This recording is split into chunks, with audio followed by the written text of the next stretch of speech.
Here we go. Here we go. All right, we're live.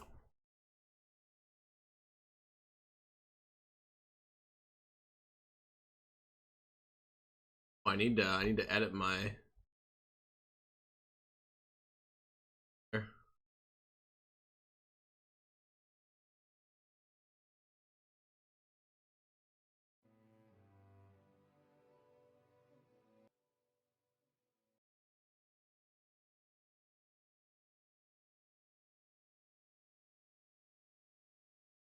You do. You do.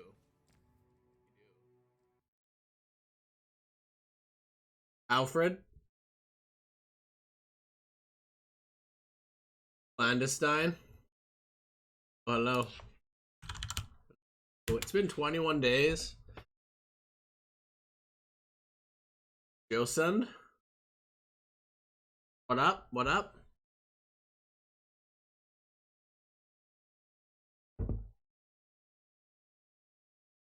Hyper Loki?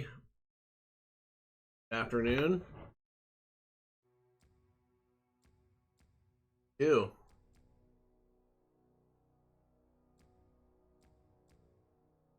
Huh? Mudkip, how was my Christmas? It was good. Good. I didn't go anywhere, but I got roommates gave me some gifts. We can go over gifts.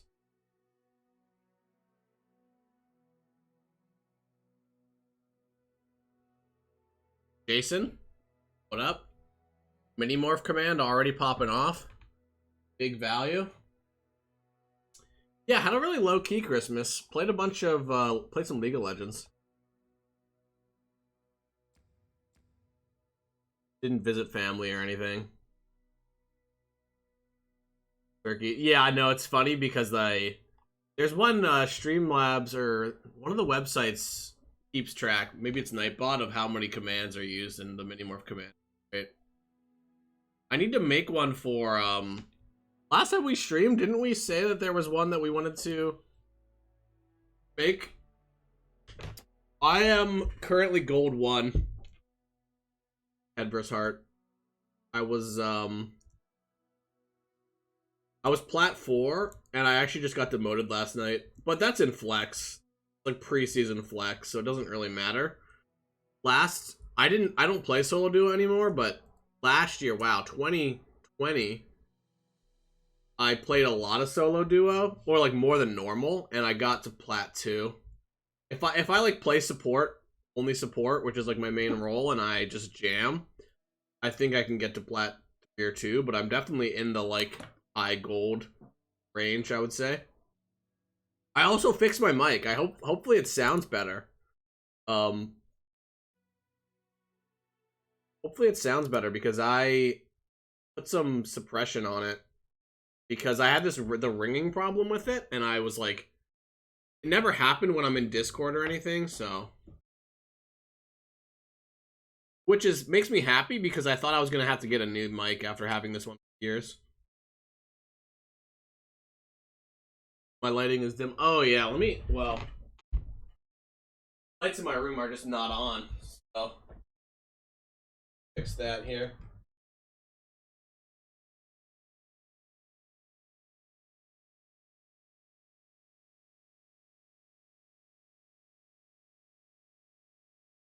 There we go.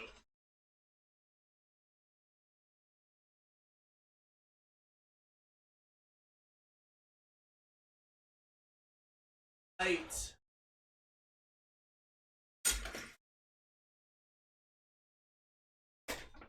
Probably better, huh? Let me see. It looks dark, even though I just opened up all the lights, but yeah, that's the way it goes. Webcam bigger.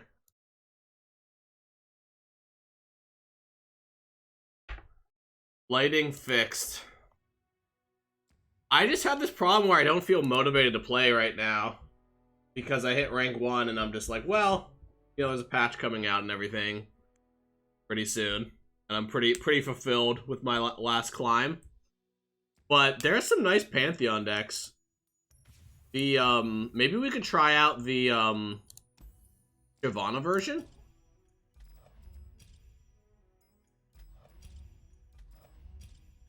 Which seems better. Oh, Nightfall? Nightfall rank top 8?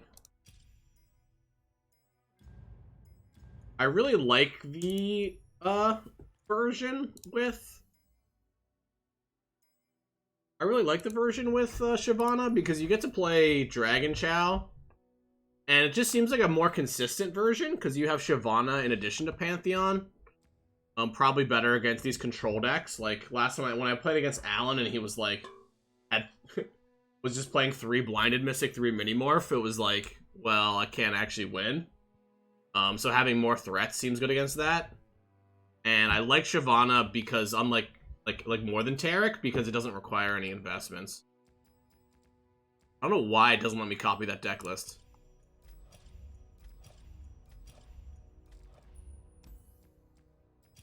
I saw people doing really well with... Honestly, Demacia Targon is just hot right now. That just stonks. Why on earth is this not working? I don't know. That seems really weird. This? Oh no, this is the OG.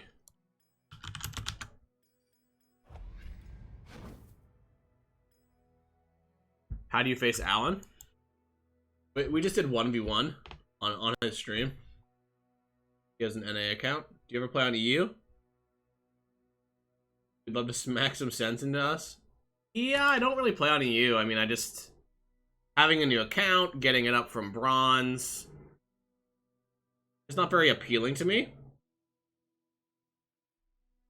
What's up, easy to win? Yeah, I mean, I could play on EU. It's just, I don't know why. It's so much. I mean, I guess if people would like to see me, and if people... I think people like to play against me. So there's probably some value... Probably some value in an EU account, right?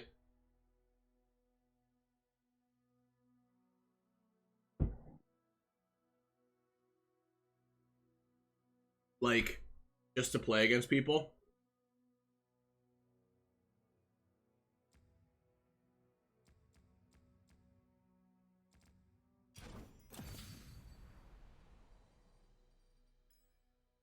This is a new version I built with Zoe. What is this? Is this the one from Dark Odious? Not. Oh no, wait. 2 confronts? Dark Odious list? Oh my god, it doesn't play any Chain Vest. Yikes. Interesting. 3 Aegis, 3 Cataclysm.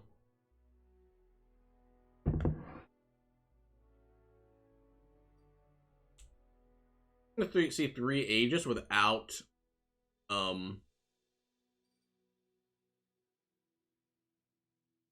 of weird without Eric, right?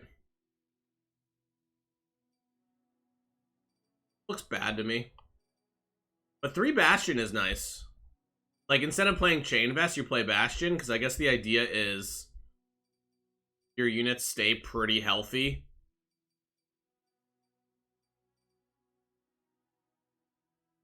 Like, against these, like, Minimorph decks. Anyway, like, they can't, like, ping them down. And then you have Bastion. Looks really expensive, though. Like, that's the big difference, right? 2 Bastions and 2 Golden Aegis. Like, that's 4 spells instead of Chain Vests. Are much cheaper. And Guiding Touch, which is much cheaper. I think of making Rally once per turn. I don't know. I would say in general, I really like Rally as a Demacia mechanic. I think that over time, what we've learned, I think, is that Rally has scaled really, really well as, like, units have gotten just a bit better, champions have gotten just a bit better. And Rally over time has proven... So I would never... The original design would never be you can only rally once per turn. I think that is kind of counterproductive because that makes having multiple rallies not as useful. But in the same vein, I think we see a lot of player frustration around those Azir, Aurelia, Blade Dancy, Taric Rally. Not even Taric Rally. I don't think people are upset about that, but really just the Blade Dance, and like the multiple rallies per round. I guess Taric does do that, but Taric does it in a very fair and interactable way, like one stun and you prevent it. But I think we see a lot of player frustration around like, oh, my opponent is attacking me so many times in the same round, and kind of abusing, getting around the fact they only have one attack token. So I guess what I would say to that is that we would never make that kind of change, I think. Pretty big systematic change to one of the Demasia's core mechanics. And it would hurt a lot of different things. That said, you know, I think over time, Rally, and that's part of the reason that Relentless Pursuit has been nerfed, right? Is that we've kind of realized how powerful Rally is over time, and it's scaled really well with new mechanics and new cards. So, just something we need to keep our eye on. Do I think that all champs should have ability at level 1 beyond keywords? Actually, no. I actually really like this. I really like Lucian. So this is something that is just, you know, I really like that keywords are so relevant in LOR, and we can have cards like Lucian and like Pantheon or Braum. I guess Braum has text, but Fiora also. I really like the fact that we can have level 1 champions that are just keywords and still feel pretty powerful, and just have a simple, elegant design. You kind of understand what you do with it, and then you really unlock the power when you level it up. I think that that is... I'm not saying that's core. I don't think having to level up a champion is not core to LOR. Like, you can build decks that don't level up champions and do fine. But what I would say is that we like having a lot of the power budget in the level 2. We can do super exciting things, like with Lucian. With level 1, yeah, it's a 2 mana 3/2 quick attack, which on raid is like better than anything you can get for 2 mana. And it just looks really clean and plays out really clean. Like, it's not too complicated until you start putting the inputs in, and then you get a really nice power finisher. So yeah, I don't think that's a problem at all, Spider X. I think that over time we do that less, like we see Aphelios, where this is what we would call, like, you know, from Magic terminology, like a French vanilla. Like, which is basically like a vanilla would be a unit with no nothing. So like Golden Crush Bot would be a vanilla card, and then a card just with keywords is a French vanilla, because I guess adding into the vanilla is a little bit of keywords, no text, and it's kind of important for us to have it. That said, we don't really have what we would call a complexity budget on champions, because they don't... They're core parts of our game, and they need to be exciting. So we don't hold ourselves back in terms of champion complexity. But I actually really like the designs of champions that are just... Like, Callista does seem a little boring, but she does unlock a lot on level 2. But yeah, I think that a lot of these designs you see in set 1, which is kind of by design. I mean, card games in general, you see this escalation of complexity as new mechanics are introduced. And it kind of... as an initial offering, a lot of like base sets, like for us foundations, just tend to have a lot more of these sort of, you know, simple cards, I would say. Oh, Trickster with the raid? What up? Thanks. Appreciate that. Why is Yasuo still bad? You know, Yasuo just kind of struggles from having no immediate impact. Is kind of rough for a champion that costs more than like 3 mana, because, you know, 4/4 quick attack can kind of be ignored, and it's not like a Jinx. Like a Jinx or a Zed, for instance, really uses the quick attack better than Yasuo. Because like Zed threatens to level up to win the game, puts more pressure on them. Jinx is like, if you take damage against a Nexus, against a Jinx deck, Jinx's champion spells get excited, and her level 2 Super Mega Death Rocket does a lot of damage to the Nexus. So, like, you don't actually get that much value out of just beating face with Yasuo, right? Like, fundamentally, Yasuo, you're trying to play kind of a control strategy where your stuns and recalls deal more damage, but stuns and recalls don't actually help you get the Nexus damage, so it doesn't really utilize the quick attack too much. And generally recalling, like, leveling up Yasuo early is possible, but is not actively that helpful, because if you recall your enemy's units early, they can just replay them and you're down a lot on tempo, like you're down a lot on mana. So even though you're leveling up a champion, it doesn't really accomplish much. I think that Lee Sin does it a lot better. Talking fundamentals again, where like Lee Sin makes casting spells like worth. It's gonna sound really weird, but you know, the whole like Eye of the Dragon Crescendum thing, it's actually just completely do nothing. Like it doesn't, the fact that Crescendum is a spell is two spells is like why it works, right? Because you are investing in this strategy where eventually you're leveling up Lee Sin, right? You play, and that buys you time. But if you compare that to Yasuo, Yasuo is like, if I recall my enemy unit, I'm doing the same thing. I'm progressing my win condition, but it's not as powerful as a win condition, Yasuo, because you still have to continue to recall things after he's level 2.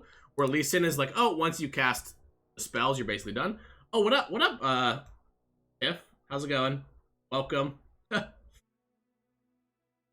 me get you modded here.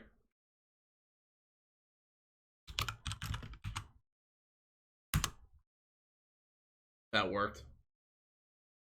Hopefully that makes sense. But yeah, Yasuo is definitely not on the same level as something like Lee Sin in that regard.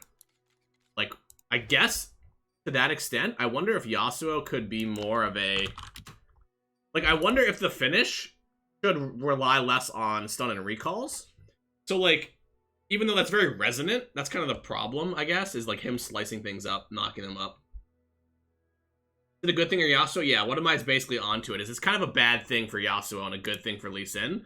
Like, Yasuo, okay, let's just say Yasuo, for instance, had more of a Lee Sin output. This is what I call, this, and I say this to, like, to lore devs as well. This is what I call the Lux problem. And I'll explain the Lux problem to you. The Lux problem is, when you invest the mana to level up, you get the level 2. It's kind of weird because you get the beam, but the problem is you have to do something again to get value out of it, right? And that's a very fundamental, and this is like a tactical problem, and when I say tactical, I mean like, this is something that just happens within gameplay. It's not necessarily like designed this way, it's not necessarily like intended this way, but tactical basically will mean a element that is happening within actual games of LOR. Like when the games play out, this is how they play out, and sometimes we account for that. But the fact that you level up the Lux, you know, you don't really get much. Like, her level 2 doesn't immediately do anything. You have to pay 6 more to get another Final Spark. Yasuo has the same problem, right? Where, oh, I've just recalled 5 units. Okay, well, you have to recall more units. And it's like, well, I've already spent my resources recalling units, right? And that is kind of where the problem lies, where there's some sort of deferred power of the level 2. So if you look at champions that, like, do stuff right away, like, I think a really good example of this in this space is actually Nautilus, where, like, similarly, if you compare, like, going deep to, like, recalling things, right? Like, you're spending resources, you're, like, losing tempo to go deep, right? You're, like, playing Drake Dredgers, you're playing, like, Jettison, you're spending resources to enable your strategy. When Nautilus levels up, obviously you get a 7 mana 13/13 tough fearsome, which is like busted, right? But also your sea monster allies cost 4 less, so immediately you can just catch up. You can use, like, fundamentally you are deferring development and then getting it back later. But Yasuo, you don't get it back later. Like, imagine if Yasuo said your recall spells, and stun spells cost 3 less. Like, if it was just like Nautilus, but for stuns and recalls, that would actually be sick, right? Because the tempo you lose by stunning and recalling things would then be paid off, and then that would actually play into the...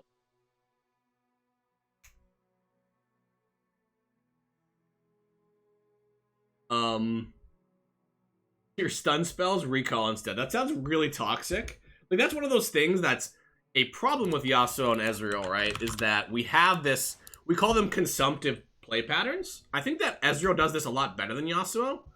And what we mean by a consumptive pattern is a card that relies on stopping your opponents from doing what they want to do, or only relies on killing your opponent's stuff.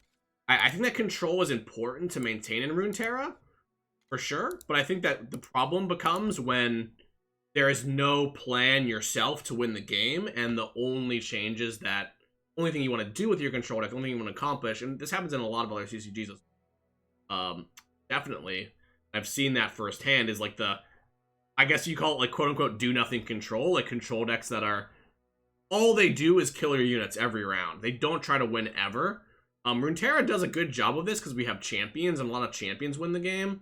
But that's where we have problems with Yasuo, where it's like, well, you know, I think Yasuo is okay in this space because you can always interact with the Yasuo to stop the pattern. But we need to be careful how much we put in the game and how pushed it is. Where if we just create a strategy that is 100% reducing your enemy units, I think that that is okay to have as like part of the meta. But when every deck tries to do that, and then we actually saw this with old Ezreal. I don't know if y'all remember this or who was around, but against the old Ezreal, when burst spells dealt 2, it was often correct to not play your units. Okay, and I think that that is where all the Ezreal's, the, you know, the bad man can't hurt you. Like Ezreal all of a sudden is becoming a real big problem when the counterplay is to actually not develop your units. Because ultimately that is kind of restricting the way that you can play the game. And that's why I'd be nervous about Yasuo being like super tier 1. That said, like, he's been bad for long enough. It's possible that he could receive some buffs, but yeah, the problems are all fundamental, because when you look at the kit and you see like, you know, decent utility spell, you see like good removal, you see a level up that is hard but a deck quest and good stats, you assume that this should be a playable card, right? But it's just not. One thing that I would like to see us do in future expansions is that stun. I'm not sure about this, certainly.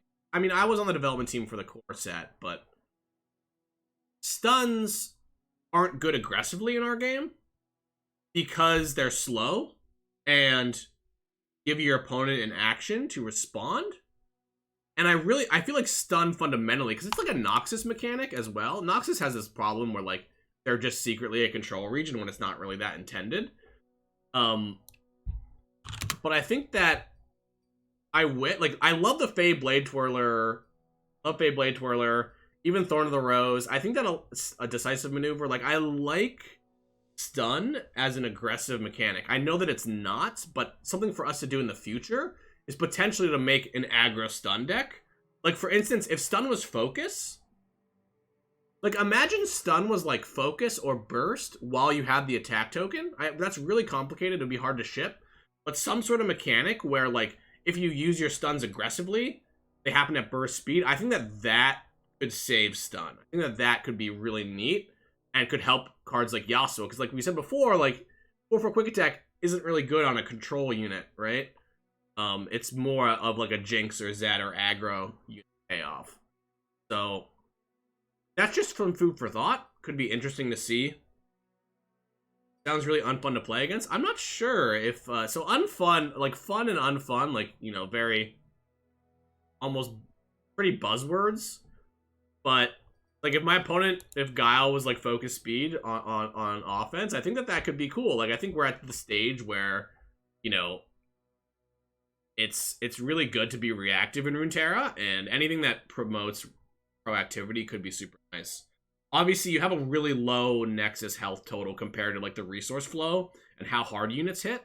So it could be a problem where there could be cheese decks, but cheese decks are always, you know, if you have fast speed interaction, frostbites, etc., there's always ways of countering that. So yeah, I mean, it could be unfun, but it's just another mechanic, right? Like ultimately, it's not stunning your units. It's not like removing them. It's just removing them for one round. So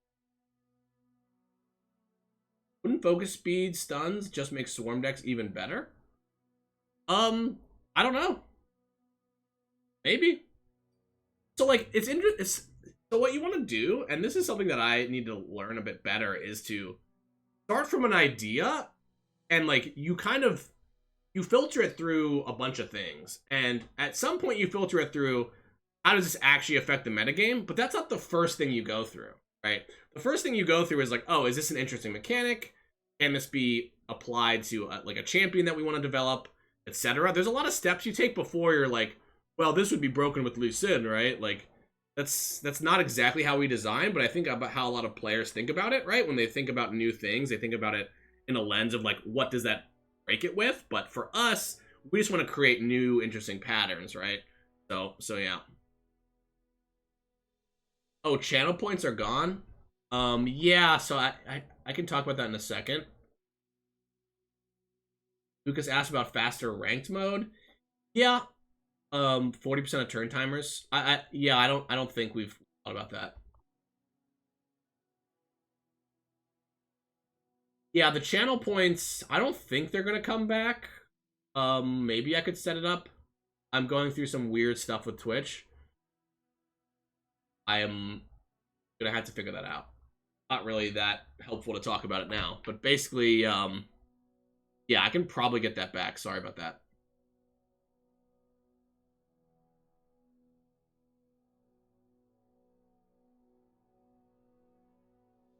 Yeah, mana would need to go up, or like I mentioned, meta, like you could be something you can only do when you have the attack token, which I think would fundamentally, I realize that's really complicated, it'd be hard to actually pull off, but that would be something that could make the mechanic work.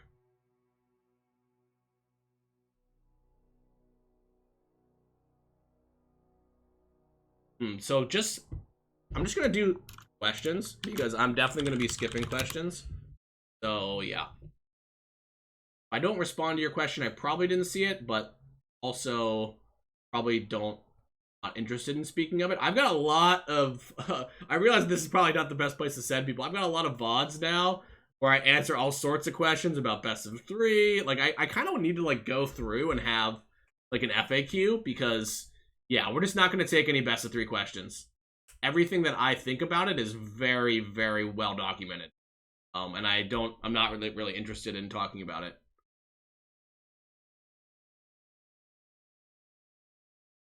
Is an offensive stun just giving camp block? Yeah, that's you could do giving camp block. That could be something interesting to Greta. Like there definitely are synergies, like Yasuo and Faye Blade Twirler. So yeah. Oh, if I was gonna pick a tournament lineup, what would you pick? So I played in a tournament. I played against Swim at the Arcane Undercity Knights, and I played Big Pirates. I played Akshan Sivir, and I played Draven Scion. Pretty good lineup, I think, but that was before the Poppy changes.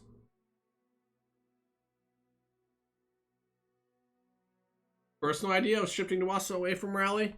One thing I would like to see for Demacia is like almost you know, it's so a long time ago. I mean, not even a long time ago, but basically like Demacia is definitely the like I have the big units, big square statted units, like beat you down.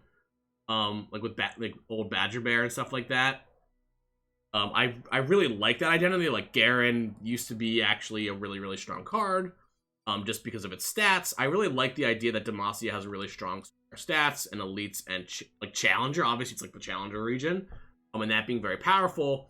I think that over time, since we have so many regions in the game, we stopped regionalizing like stats, and I think that was a really good change that we aligned on. Where like before it was like, well, like PZ units always have bad stats, Demacia units get to have better stats. We basically, with so many regions and needing to print new fresh mechanics that hit, we pretty much threw out regionalized stats. We still have some of those rules lightly. Like you're more likely to see a square stat Demacia unit that's strong. But in general, we're now in a pattern where like any region can get good units, which I think is really nice. And I'm excited for that.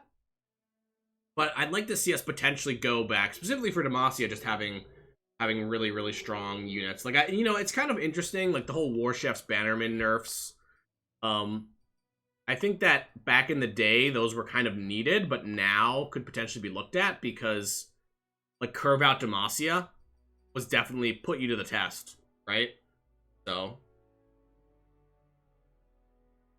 I think that going back to something like that instead of Rally, it's kind of tough since Demacia is definitely sort of like got simpler mechanics, it's got less complicated units, which is really valuable. Like having a region that you can point like new players to or a friend to be like, hey, try out this Demacia deck to get into the game. Really simple. I think that fundamentally is really important, especially now that we have so many regions.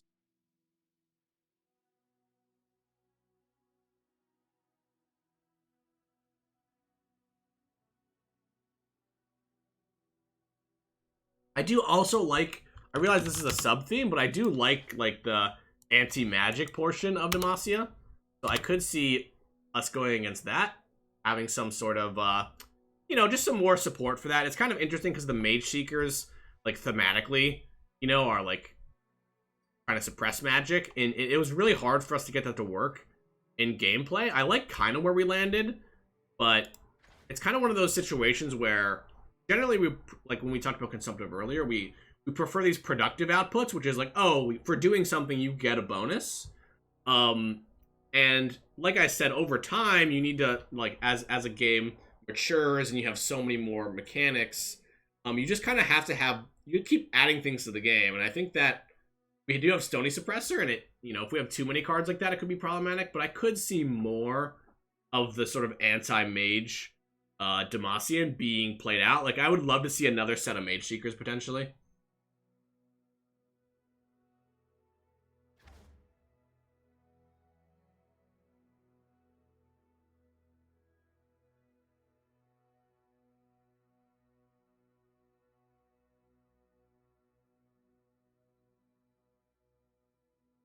It would be interesting to have a unit that your opponent plays a 6-cost spell.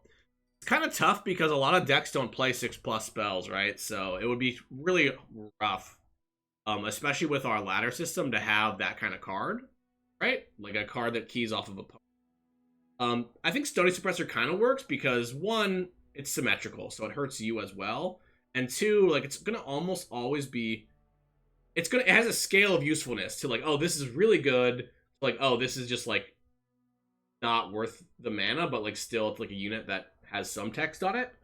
The problem is when you have really polarized cards, that we're kind of mentioning, where it's like, oh, imagine a unit that's like your opponent can't play 6+ spells. That would be kind of a cool concept, but in practice, it would be very, very hurtful for certain strategies, right? But it would just do nothing in other matchups. So I think it would be a little bit tough for us to.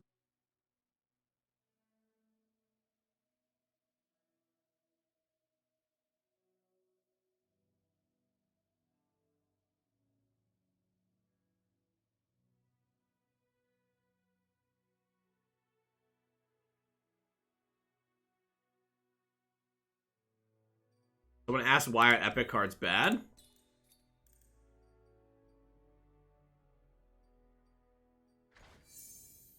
It's pretty good, right?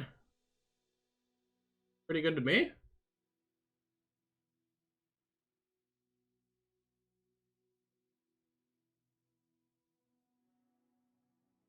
Can we nerf Zoe to 2 mana? I actually, honestly, with the Danger Needle nerf, I really like where Zoe's at now. Honestly, I think that Zoe is, like, strangely almost like just on the powerful side, but like really balanced. And it's weird to call something balanced, but I think compared to where she is, like, I don't she would never be playable at 2, obviously. I think that Zoe is in a good spot now. I really do.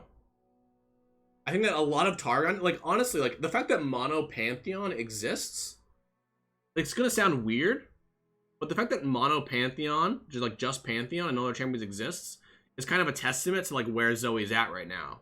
Like, she's not just worth in every deck, and that deck has champion slots open, right?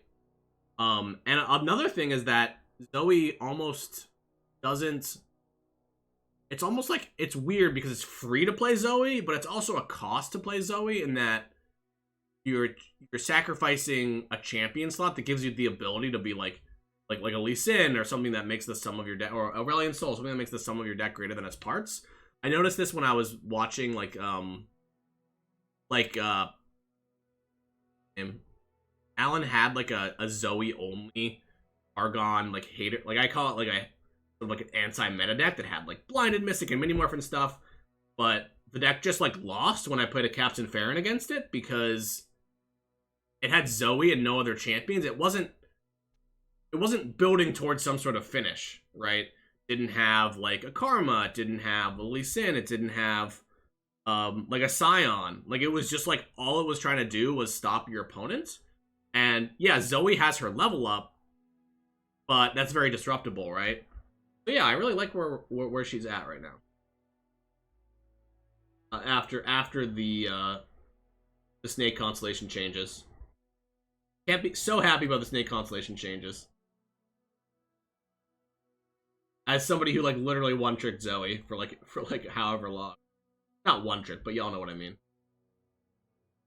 We're gonna introduce more aura cards. So in general, like, yeah, landmarks are one way we can do it. And this is gonna be something that maybe this is not the right audience for, but aura cards are generally how do I put this in a understandable way? Aura cards are exciting because they're kind of like inherent build-arounds, right? It's like, oh, this is gonna buff everything you have. Like Legion Veteran is a great example. Like, oh, like this makes all my units better. It makes me want to do this thing, like damage my own units. Maybe it wants me to play like avalanches to like do both damaging on the enemy units. But there is the ballooning of like, we call it sort of like onboard complexity and like gotchas where, for instance, Legion Veteran, you know, has this complicated ability that on its own, like when you look at, let's look at a card like, got a card like, Brenna. Oh.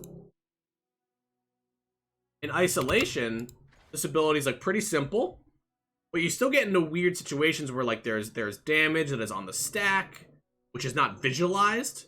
Like she's gonna get really big, for instance, like when like imagine like a Vladimir's Transfusion is on the stack or an Ice Shard is on the stack. There's this thing where like with just Vrynna, it's very digestible. It's like, oh, Vrynna herself is gonna get big. I still don't get to see it, but Vrynna's gonna get big. And the reason that you don't see that many aura units are every aura unit balloons the game's complexity. And what we mean by that is like, imagine you have multiple Legion veterans in your back row. And you've got, I'm trying to think of other like good aura units. But basically, they have effect on every unit in the game, right? The problem becomes that just the game becomes too complicated because there's a lot of like things that you can miss. There's a lot of, in the case of Legion Veteran, like this damage can happen a lot on the stack, so you don't get to see it. It happens after, like during the resolution of the stack.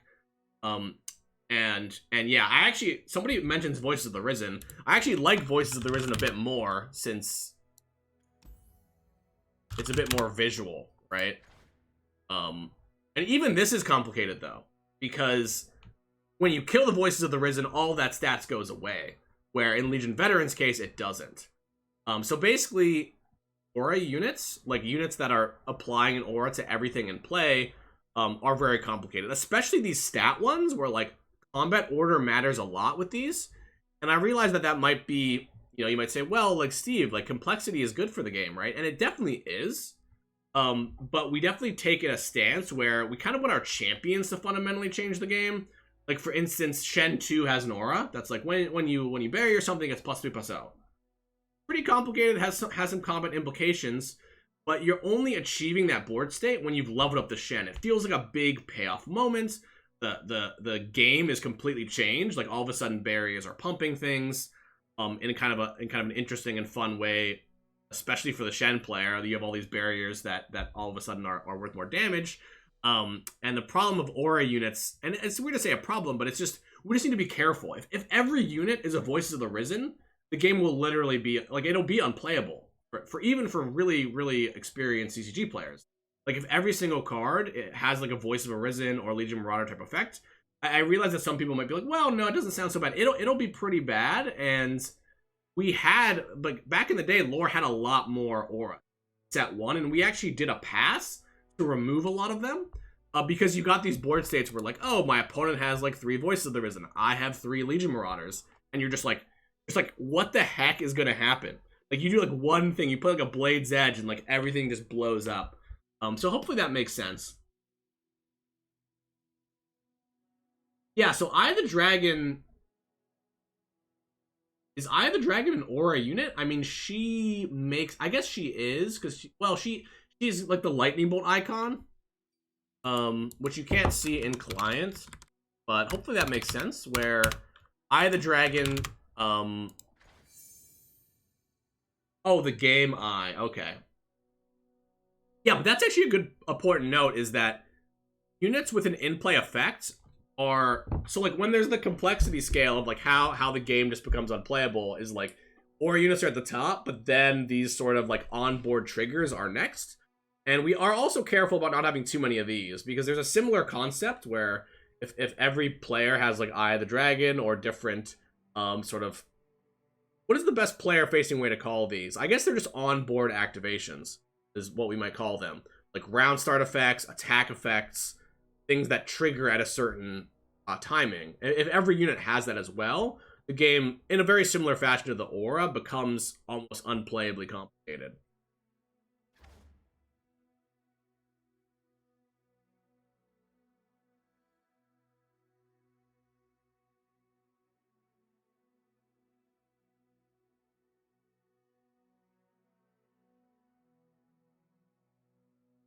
Yeah, Clandis says you'd like to see more things that prevent. So I don't, I think I answered this earlier when I was talking about the Mage Seekers. I don't know if we would make like a your opponent can't play spells type card. Just because it is so inherently preventing your opponent from doing things. I think that we want disruption, not prevention, right? Like being able to disrupt your opponent from playing spells, I think is solid, because they can still do what they're trying to do just less effectively, and both players get some gameplay out of it. The whole like you just can't play spells, I think is pretty great.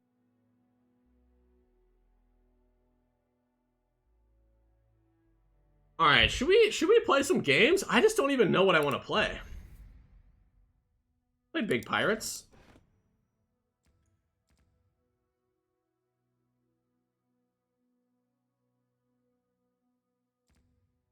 Right, has a clear bias towards certain players when balancing. Which players are those? I'd love to know what players that we bias towards. I balance all the time, and I wasn't aware that I had any bias, but maybe I don't see it.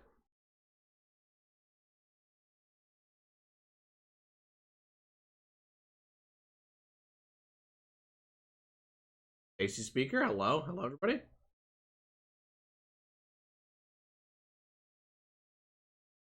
Yeah, interesting. I wasn't aware of that. I mean, I am aware that there's a certain group of players who are very anti-Lee, I guess I would say. Whoa. What up?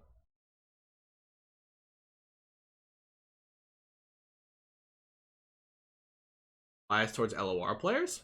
Buff Karma? Karma did get buffed, actually. I think we buffed her back to 5 here, but unfortunately doesn't really work. Still want Lee nerfs when the deck wins half its games.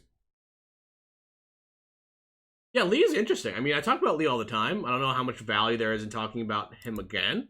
I think that in general, it's important to have some amount of combo in any given metagame. When it's combo dominant, that can become problem. Like when combo decks are a problem is when like the metagame is at a state where to beat combo, you need to play a combo deck that's faster than the existing combo. That's when it gets really degenerate, right? I don't know. Hopefully people can agree with that.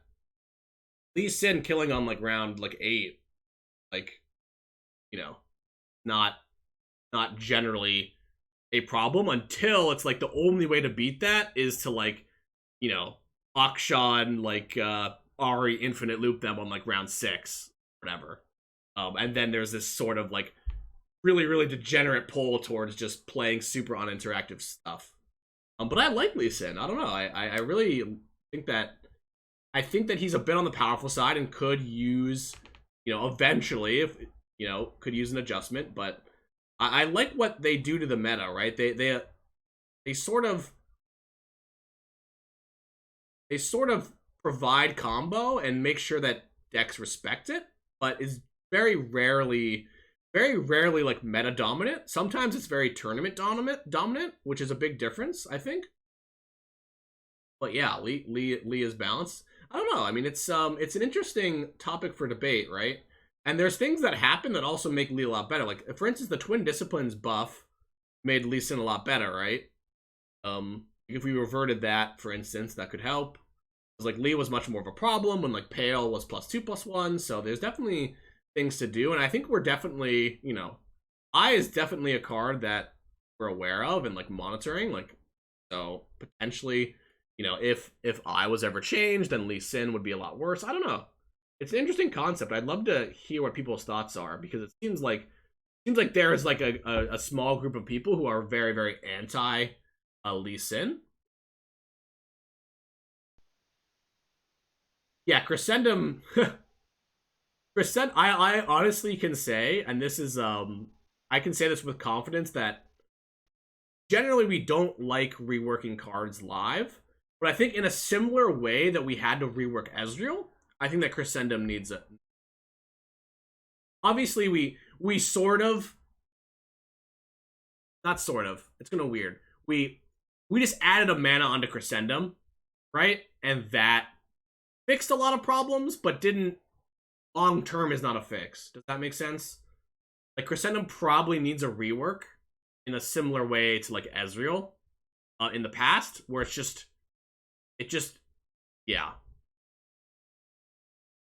And the problem is that Crescendum is like, now makes Aphelios and makes, I mean, Gifts from Prime, weirdly, like it just kind of breaks a lot of things. Like, Crescendum makes Aphelios have to kind of be bad, and then Gifts from Prime, like, is that what it's called? Sorry. I'll pull things up onto the screen. Gifts from Beyond. Gifts from Beyond, actually, like, this being 1 mana instead of 2, like, it didn't break stuff, but weirdly it made the sort of spell spam Targon decks, which is not really intended, a lot more effective. So yeah, Crescendum in general, I would say, like, needs a rework. I'm not promising we're gonna do it. I'm not saying that, this will ever be changed. I'm just saying that, like, it's in the same space as old Ezreal was to me. Not as potent as old Ezreal, but like, if this is gonna continue to cause redundancy problems, reduce variance in games, make it hard for us to make certain 2-mana followers, it could be changed. And I think that Crescendum is almost not holding Aphelios hostage, but like, the other weapons can all probably cost 2, but not Crescendum, and that's probably an indicative of it meaning some sort of change. And we still, even with this at 3, we still see problems with it, right?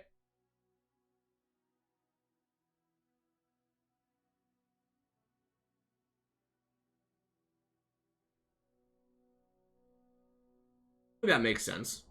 But yeah, that's actually my thought. It's similar to my thoughts on Eye, is like, I think that the Gifts Eye thing is, like, I almost think that it's gonna sound weird, like chicken or the egg, but I do think that and this is, I'm fair going on the record saying that I think that a problem with Eye is actually more Crescendum, because it's very easy to get 2-3 Eyes in play consistently, because there's a pretty big deck building cost, but you can kind of get around it by playing a bunch of Crescendums. So yeah, and I also, in retrospect, the Gifts change, like, 1 mana Gifts is, not that it's broken or anything, we don't see this in every Targon deck or whatever, but we've seen it with Nami, we've seen it with Zoe. Just like, 1 mana burst do nothing is actually, like 1 mana burst, add a card to your hand, is actually kind of strong. Like, Spell Thief exists in this space and also is kind of problematic. Like, Gems, I think that in general, Targon is like this region that has the ability to like spam these small burst spells, And, you know, it's not like it wasn't intended, but it's not intended that the best thing, like, it's not intended that you go to Targon or spell spam. Does that make sense to y'all? Like, if I'm playing a Nami deck, it's definitely not intended that, like, oh, the best thing to do with Nami or Lee Sin is to go into Targon and get tons of gems and 1-mana do nothing cards. Hopefully that makes sense. I'm not saying that I'm not sad that it exists. I'm not saying it needs to be nerfed. I'm just saying that Targon is kind of like this sort of like, you know, big invoke region, trying to play these invoke spells, play these like sort of big slow celestial cards, right? Heal themselves. Not necessarily like, okay, I'm a combo spell, like go off region. Hopefully that makes sense. I don't think we'd make I3 spells, to be honest, because that's something that I think happens a lot, and I'll kind of explain how that works, is that we have these things called through lines. Spell. Like, Eye of the Dragon works similarly to Claws. It works similarly to, like, Lee Sin. Like, Lee Sin and all of his followers rely on this sort of, it's like the mechanic or the strategy is just like cast 2 spells a turn strategy. Which is why it's similar to when we changed Poppy. This is a good learning moment where, like, people were like, well, can Poppy not pump herself? Which is actually a really good idea. That is a very good idea for a Poppy change. In terms of, like, nerfing her before. But the problem is that we have cards already that exist that work in the same way. Right, like Yordle Ranger, what is the quick attack one?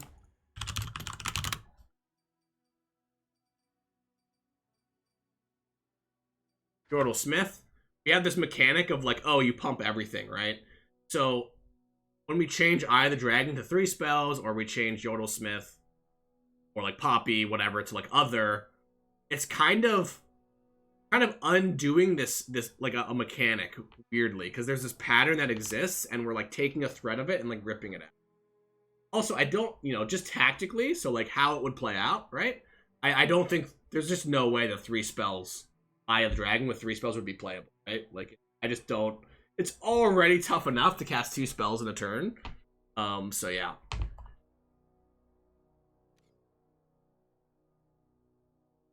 But the Demacia Allegiance.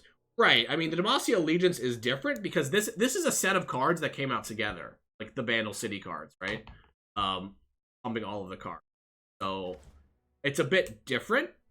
So it's mostly, think locally. It's kind of weird because I guess players probably don't think this way. But think locally to like what releases together, right? Like this is a mechanic that was intended to come out with Bandle City. Pump all allies. And we could, in an emergency situation, like, you know, we could potentially change Poppy to grant others. We just want to go through other options. Where's Poppy? Because I'm quick attack. Hopefully that answers your question. No flay, no play. Because actually Demacia in general, it's interesting. Demacia in general, if you look at the Demacia pump spells, like Cythria, Genevieve, and Bannerman, they actually almost all pump other units, right? It's actually specifically like the Bandle City cards that are like doing it to everybody, which is another reason why it's tough for us to make that change.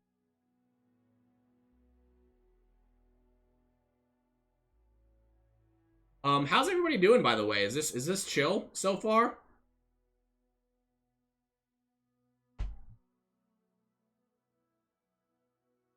Good. Great. Okay, cool. I always like to check in because I'm not keeping up too well with chat. Big question about Rumble. Jay, I see your question about Rumble. It's kind of a contradiction. I don't know. It's you could bundle that up a bit. No, it's a lot. Don't turn the Steelers game on. I don't have cable or anything, so I can't watch it.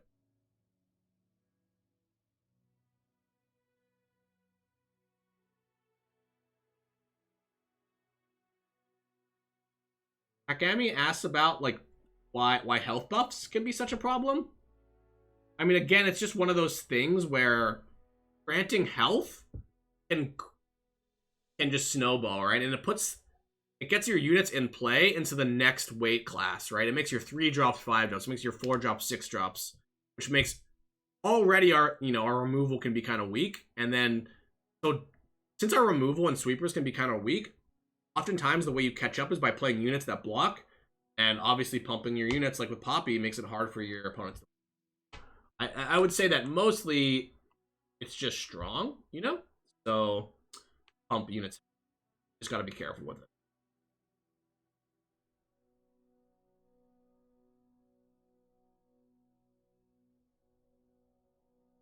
it. On my Brev, on closed archetypes. I think they have their spot. I mean, I've talked about this a lot. Generally, I prefer to design, and this is not saying that closed archetypes are bad. I prefer to design like with, I design Akshan, Viego, which is a bit closed.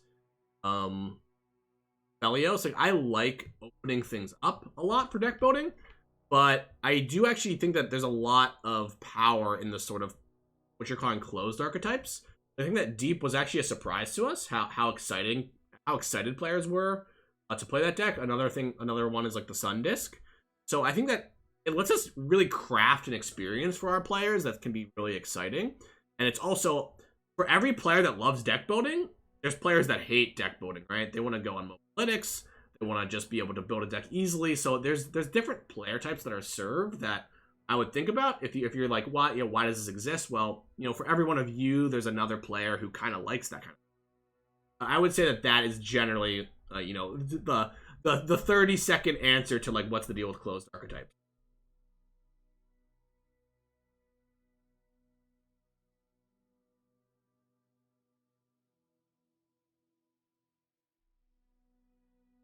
Are you late for Shellfolk talk?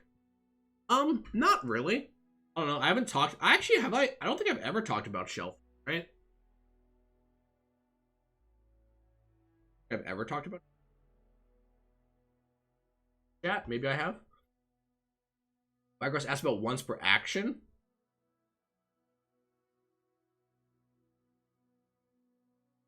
I don't exactly know what that means. Sounds potentially complicated. Time for what? Yeah, what is it time for? Ruben Sunday stream, let's go! LFG. I kind of want, if I ever got emotes, I'd want an LFG emote. Yeah, it is time. I saw on my channel it's been 21 days, so I missed the last 2 streams.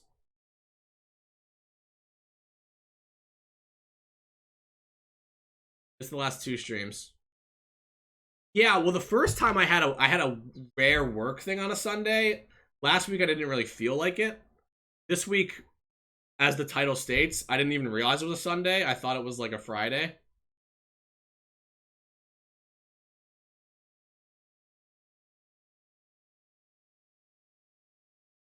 Honestly, hot take. Y'all ready for a hot take? Don't tell Riot. Well, doesn't make any sense, actually. No. Okay.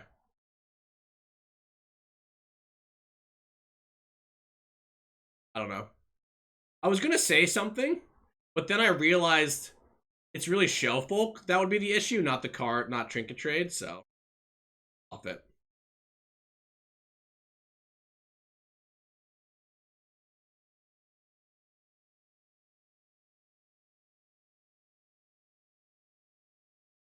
Let's take a look at our good friend Trinket Trade.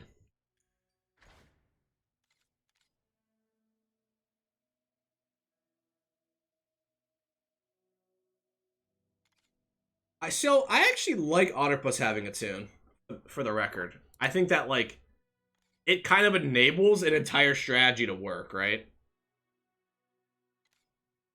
And also makes Otterpuss play, people play Otterpuss in like, darkness, too. Right? And I remember when Otterpuss was printed, everybody put it in every deck, and then they realized that actually you can't just put it in every deck. So that's a really, I talk about experiment loops all the time. I think that's pretty cool. But yeah, definitely I wouldn't I think that probably Shellfolk or even Trinket Trade are potentially bigger offenders.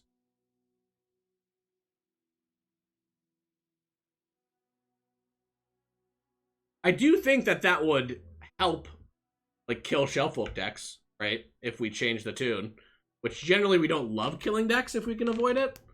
But yeah, just the ability to generate mana, the ability to be so solid of a units, you know. Yeah, I mean Nami is a or sorry, Oedipus is a Nami follower, right? So that goes back to the thing. Nick has a good point where like, oh, this is like a Nami follower. That goes back to my point about like not changing Poppy to other, because like Oedipus, you know, was it's tough to hurt. It's tough. Collateral damage happens, but like direct collateral damage when it's like, oh, we're nerfing this card in one deck, that when it's supposed to kind of hold some of the Nami stuff together. A good point. Droplet a Tune? Yeah, Droplet a Tune was actually nutty with Ari. I definitely have abused some of that in development at some point.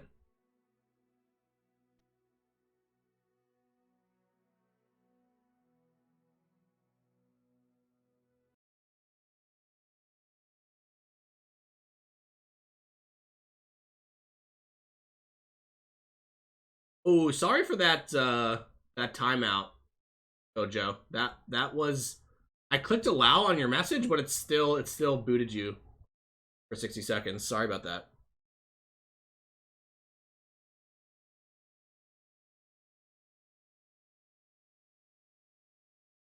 Um yeah, we talked about Crescendum a bit, which I guess that might have been the hot take. No commentary, Zimbe, on any of the changes in January. So anything that I say, don't assume that means that we're changing something. That could be tough. I'm just candidly talking about it. How do I feel about adding 13 mana cards to the game? Doombringer has an interesting point. So 13 mana is really hard to achieve. And I often wonder, I think this card would be pretty good, but I wonder how good this following card would be.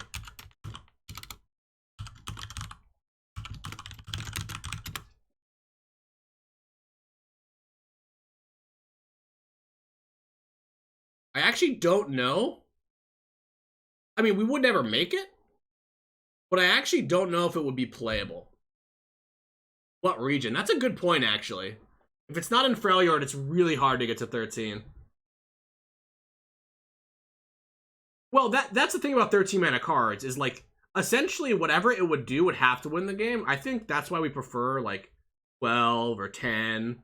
The case of like Treasure Trash, or Treasure Trash is 9 or 10. But 9, 10, 9 to 12, I think, is actually like a reasonable price. 13 is just like, you need to be on round 10. We know that like the average LOR game is somewhere, generally speaking, between 7.5 and 8.5 rounds. By the way, that's an average. That's not saying that that's not saying that we won every game, because every time I say this, people don't understand what average means. That is the average length of games in LOR. If you look at all the games, some of the games are 4 rounds, okay, 5 rounds. Some of the games are like 13. That's how averages work. Just have to do that disclaimer every time I talk about this. So like a 13 mana card is just not going to be that usable, right? Like, it's very hard because you need 3 spell mana and you need to be on round 10.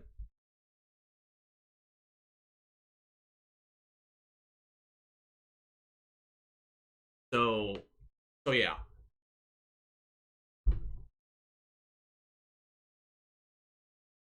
Yeah, well, exactly. The Targon's Peak. Like that's the thing, is that this exists in Magic, actually. Like, cards that are just only sort of meant to be cheated into play.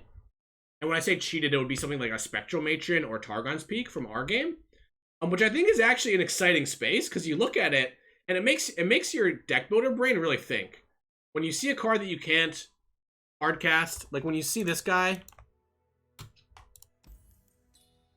gonna scroll all the way down to the bottom of Noxus. When you see Atakan, oh, you're like trying to figure out, you're like, wait, like how do I abuse this, right?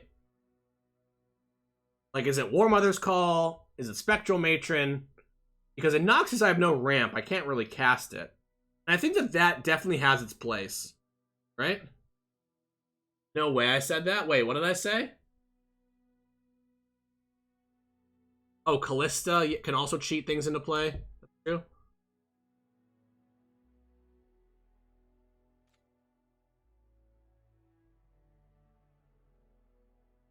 Yeah, Broken Ball says, I think 13 mana win the game. It's just an example of, like, I actually don't know. And, you know, this is just totally theoretical. Like, if a 13 mana slow win the game card, like, would actually be good. And that's anyway, the original question is like, why don't we see any 13 mana cards? I think the answer is just every mana you put on past like even like 6 mana, like on a spell, makes it so hard to use effectively.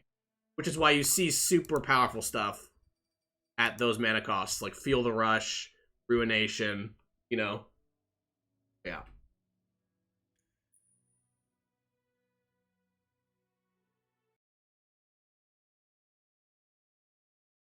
What's my opinion on Stony Expressor? So I actually, did I not talk about this already? I feel like I actually, context clues, talked about Stony Expressor a lot earlier. So if you're interested in that, you can go back. Sorry to have to push you back, but I try not to repeat myself too much. But I guess I'll quickly say that, and it's kind of weird because there's like stuff that is principles of the design team, and then there's stuff that's principles for me, because we all have different approaches to design. I often talk about we have different opinions, and that's why we're a design team, right? We work together to figure out what cards we end up shipping. And I think that I like cards like Stony Suppressor because they disrupt your opponents but don't stop them. I had a game recently with Pantheon, I think it was against Jason Florent actually. And they played multiple Stony Expressors, and I just like played a bit slowly to get all my spells online, and I just won, you know. So I like Stony Expressor.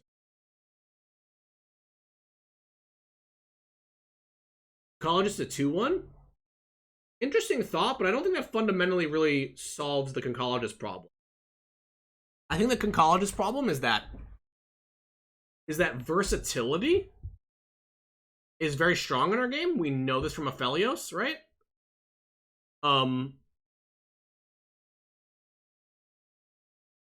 But card advantage is inherently strong, so it gives you both, right? So like, let's compare here. Let's compare two cards. Okay, are y'all ready? Are y'all enjoying this, by the way? This is kind of completely unplanned, but I kind of like going through the client and looking at cards.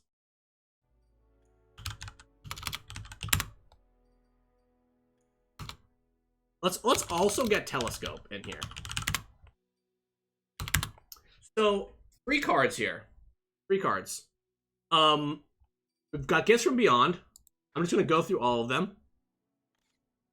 You know, Targon. It's kind of interesting in Targon because, like we said, it's not necessarily a spell region, but it definitely is all about making these sort of invoke selections. So it's kind of playing in that similar space. It's got all these different options, which are all like on rate about worth their mana. Like obviously Infernum, Severum aren't really worth 3 mana anymore, which is a bit unfortunate. But maybe Infernum is in the right deck. But the versatility is what makes it so good, right? The fact that you have all these options makes it so good. So it's a good card. You have Concologist, which, you know, let's just look at Bandle City 3 mana spells.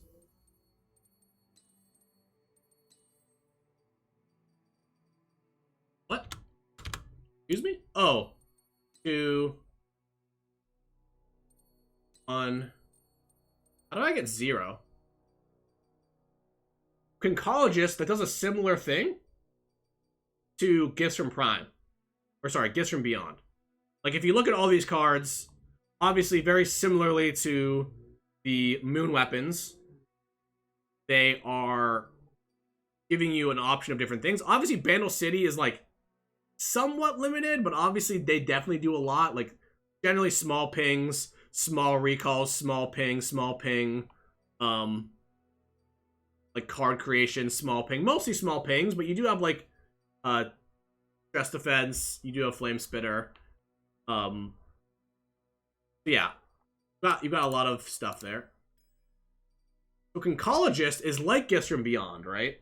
It is achieving the same thing as Gifts from Beyond. Okay? But it's just a 2/2 that gives you the card. So you're paying a similar amount of mana, right? Let's say you get a let's say you get a 2-mana card off of Conchologist, right? Is everybody following? Sorry, I want to make sure everybody's following me. Basically, like, you are getting a similar effect for the mana, 4 mana, but you just get a 2/2. Like, the difference is you just literally get a 2/2. And this is a strong card, right? Like it's not meta defining. It's definitely a role playing card, right? Decks that want to level up Lee Sin are gonna play this. So Conchologist is very similar, and weirdly, like I think Gifts from Beyond is generally going to be more versatile in terms of the effect that you get, but the mana band is restricted. You only get a slow card, right? You only get a 3-mana slow card. Versus Conchologist, right?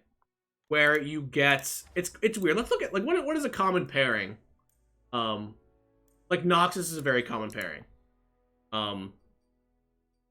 When you add Noxus, all of a sudden you get more damage spells. You get a bunch of pump spells, like 4 pump spells. Some of them are burst. 5 pump spells. 6, 7 pump spells.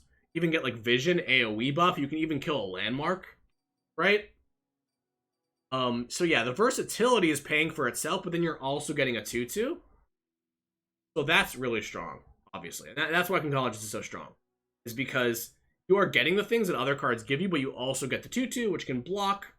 Then there's Loping Telescope, which is, you know, it's interesting because it's definitely worse than Conchologist. Like, as much as, you know, people might be upset when big spiky things happen, like a big Celestial or a big multi-region follower, like, on average, like, you might be getting more powerful cards, but you are not selecting from 3 different spells that all have versatility, right? Like, you get a random Epic, that's bad. You get a Celestial that, like, you know, might be good. You get, like, a Equinox, is insane sometimes, maybe it just doesn't do it. Get a multi-region follower, maybe you get like the 3-mana Demacia one that's unplayable, and you just don't have that many options. So it's not nearly as powerful, but we've got multi-region. So like how this is paying for itself is the synergy points, right? Like if you have a Tristana, if you have Bandle Tree, if you have, and I talk about this all the time, like contributing the synergies. If you have Mayor, then all of a sudden Telescope is becoming potentially better than Conchologist, right? Because you're getting the sort of synergy value. Where Conchologist has pretty low synergy value. I guess it synergizes with, like, Spellfolk. And Gifts from Beyond also has that. Because, like, casting a Moon Weapon, we talk about developing your win condition, developing your champion level 2. Moon Weapons level up Aphelios. The problem, obviously, is that Aphelios is not quite powerful enough to be in a lot of the Gifts from Prime decks. So anyway, that's kind of Yordle Grifter, Conchologist, and why it's so strong. That said, specifically, this is what Bandle City is all about, right? Manifesting, creating these small decision points, having these like sort of dorky units in play that are pretty bad on their own. So I'm not advocating for a change or anything. I just think that this is like a core card for Bandle City. It does a lot of powerful things.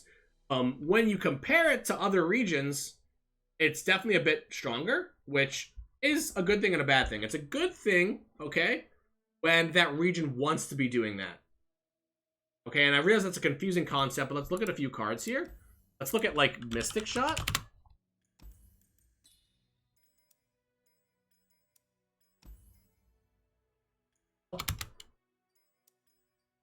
how do I... Let's look at, like... How do we show this? Look at Mystic Shot. And then let's look at Blade's Edge. Okay? So, like, yeah, you look at these two cards, and it's like, well, Mystic Shot is just so much better. So much better. And it's like, well, why does this exist? Right? And it exists because burn, small burn, is really what Piltover and Zonic excels at. And if these two cards are the same, then it's really tough. In a 10-region game, the regions need to be diversified. They need to feel different from each other. They need to have reasons. Ultimately, I want to go into a Piltover Zon deck because I get Mystic Shot. Right? When you look at Conchologist, it's a similar concept. Similar concept. Right? Conchologist. And... let's look for a card that, like, when I'm summoned. Is there a 2-mana when I'm summoned card? Let's look. Let's look for one. Interesting. I was going to say Boom Baboon, but they're actually on a similar power level. I guess maybe Coral Creatures? So yeah, let's look at these two cards. Like, definitely, it's weird because of the attune. But Vandal City is just better than Bilgewater at creating cards, right? They have Manifest. A Croaker is another good example. Jump of Wumps is another good example, actually. You know, Vandal City just gets good Manifest. That's what they get. They get that versatile ability to go and find things from other regions, find things from the same region. Coral Creatures, like, you know, Bilgewater is differentiated because they have this sort of create random 1-cost spells or units. That's like a mechanic within them. Obviously here you get Attune, which is nice. You get 1 less stats. But generally this random 1-mana spell is going to be worse than manifesting a spell. And I think that, you know, it's just hard to have texture between regions if all the cards are so similar. The other thing is it's just hard to do. You know? We're going to have cards that are better than others. And that's how that occurs. So anyway, that's my conclusion. Right? Obviously Conchologist is really good. Ooh, my dad's calling me. That is bad timing here. I'm gonna text him. Curious. But yeah, basically we determined, yeah, Conchologist is kind of better than other cards doing similar things. And it is okay because it is doing that in Vandal City. If it ever becomes a problem where, like, every Conchologist deck is too good, or every single deck goes into Vandal City for Conchologist, that's kind of a problem. For example, imagine, like, right now there's like Kinky Wayfinder decks. If all the Kinky Wayfinder decks are playing Conchologist, right, as their splash, that's kind of a problem. Because it's just so good. So yeah, definitely something to keep an eye on, for sure. But every deck in Bandle is playing Contra, right? So that, Argos, that's the difference. I think it's okay for every Piltover deck to play Mystic Shot, and for every Vandal City deck to play, right? That is more of a problem. Sorry, it is more of a problem when other regions are consistently going to that region for a card. Like, I believe right now Twin Disciplines is the highest play rate within a region card. Like, of all the cards in the game, maybe not the highest player in the game, but of all the cards in the game, it is the most played within the regions on its end. It's possible it's Conchologist, actually. It's possible. Because there probably are some BC decks that don't play it. But, oh, it might be Sharp? It might be. I'm remembering,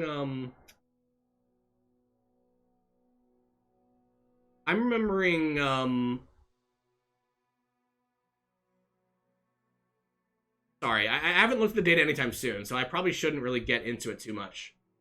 But yeah, one thing we talk about is region staples. So like Mystic Shot, Conchologist, Twin Disciplines, those are all region staples, which are important for us, because when you go into that region, then kind of have cards that you get for going into the region, which we talked about a bit before, but yeah.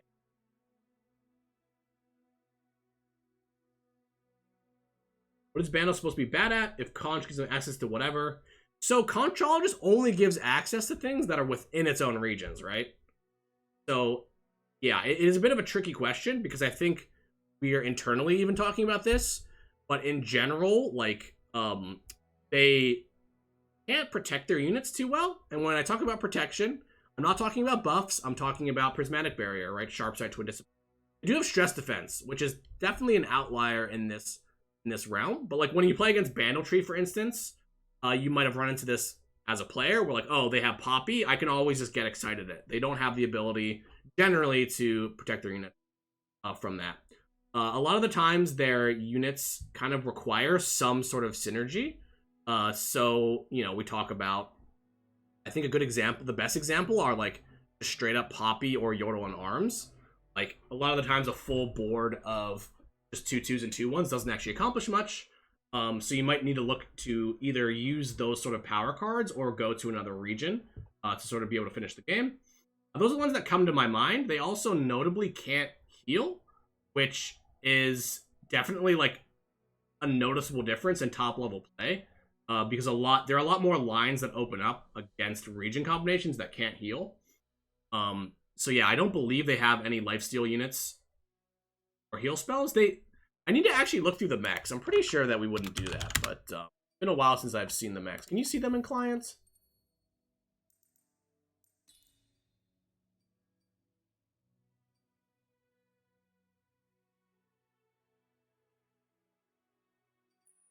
You think Poppy will ever be buffed? I don't know. I think that Poppy has run her course and could potentially be buffed if we see a need for it.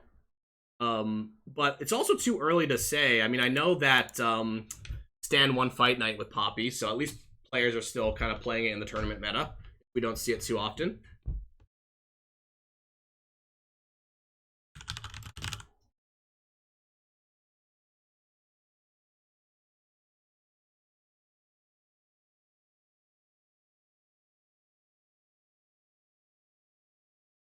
Yeah, somebody asked about the region pie of Shurima. So they definitely, this is just off the top of my head here.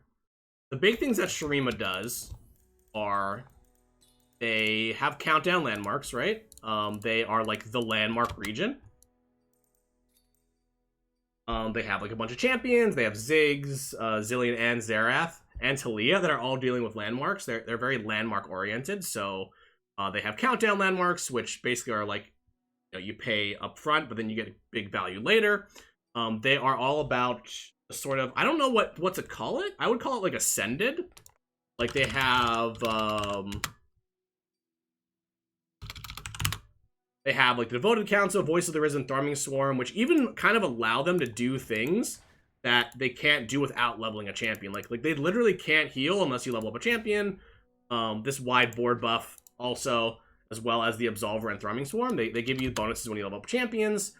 They also are like a vulnerable region, right? They have a lot of really strong cards that grant vulnerable. That's their main tool for removing units out of the play. And they grant permanent vulnerable, which some other regions, like with Ari's, now Ionia actually getting Ari's Charm, but a lot of the other vulnerable in the game is temporary. So yeah, I even forgot to mention Akshan when we talked about landmarks. But yeah, vulnerable, and they also have the sort of, this isn't a major thing, but they have the sort of token archetypes. I don't know how good they are anymore, but they can make a lot of Sand Soldiers. They've got a ton of support for Sand Soldiers, Azir, Emperor's Deus, stuff like that. But yeah, that's generally what they're doing. Landmarks. Those are the major things, right? Landmarks. Champion level up matters. Like vulnerable as a major play pattern. And then like creating the sort of Sand Soldiers. They do more than that too, though, don't they? Must, right? I think, are they the only region that can age stuff? Oh, somebody mentions predict. I guess there is, there's the Freljord card, I suppose. The Draculorn Inquisitor. But generally, like, Shurima has advance, right? Let me actually just go all regions here, just to make sure. Yeah, Shurima specifically, I think, is the only region that heavily can advance things, which is another thing that is like, I would call that, I wouldn't call it a region identity. I would call that a mechanic within the region. The identity is being really strong with landmarks, and then the mechanics are advancing, right? Blowing up landmarks with Xerath and Zig. So don't get those two things confused. But yeah, we can look at their regional staples as well, too. I think their regional staples are like Versus Hunter for sure. Used to be Shapestone, but that proved to be a bit sharp, obviously.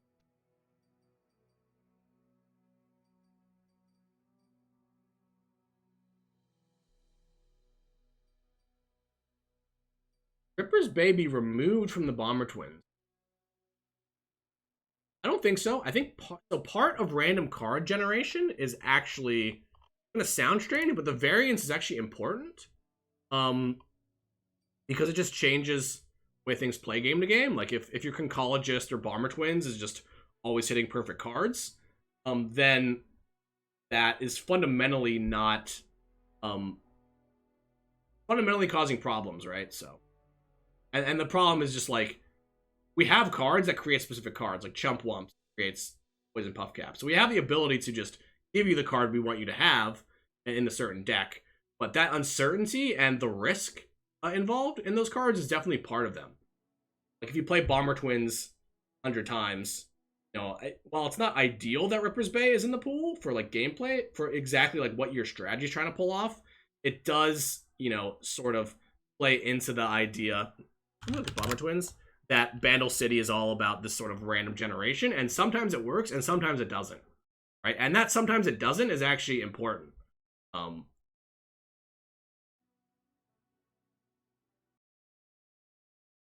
No comment on where Amumu is. I have no idea where Amumu is.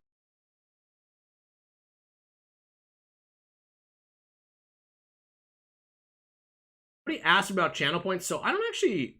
Yeah, something weird is going on. I can't really speak to it right now, but yeah, my account is in like this weird limbo right now where I had partnership from a long time ago. I guess I'll tell y'all. I had partnership from a long time ago, like 2011. I need to re-sign up for everything, but I actually can't have subs on the channel because this, you know, as much as I basically streaming as a rioter, so I can't actually profit on the stream. So yeah, that's kind of why there are no channel points. Hopefully I can figure out a way to get the channel points back without also getting subscriptions and stuff like that. I'm sure that I can, but I just, for the time being, unfortunately, no channel points today. I think that you can, go and, I think when you set up channel points, I think it retroactively adds points.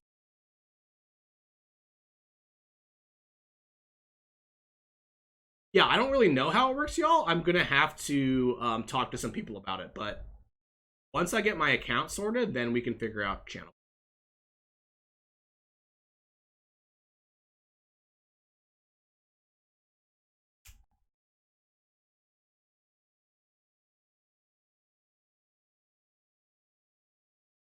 Grappler has like a second channel points in his thing. Maybe he could help.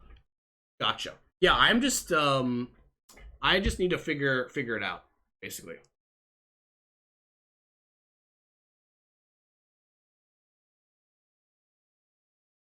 Yeah, sorry, I shouldn't have said anything. It wasn't really worth saying anything. It's just I would not worry about it, y'all. It's okay.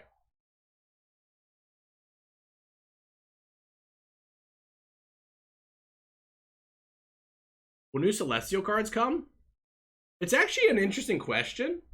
Like, Celestials are so clean in terms of like there is one spell and one unit of each cost. And there is like, okay, so hear me out. I think it would be interesting for an expansion to come out that kind of introduces new Celestials, but I think that would mean we would have to swap them in, because all of a sudden, like, let's say you add another 5-drop unit, kind of changes, like, Solari Priestess becomes a little bit weird, where it's, like, weighted towards 5s. So yeah, I think that I don't know. This is just me. I'm literally shooting from the hip here, thinking off the top of my head. I think that Celestials are something that it's interesting to change the pool, but we would have to swap stuff in. I'm pretty sure that's the kind of thing where, like, you know, if we were interested in having an expansion that did more Celestials, we would definitely brainstorm as a design team around how we would best do.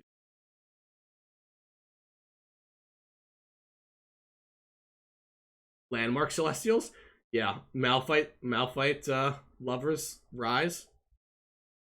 That's actually a good idea. Yeah, actually, no, that's actually a really good idea.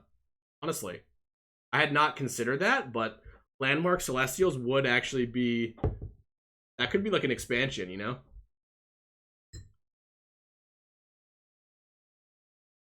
I think it would be rough to make one landmark of each cost, though. Maybe not. I don't know.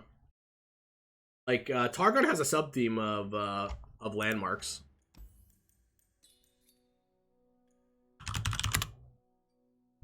Right? They've got Malphite and Chip and the crew.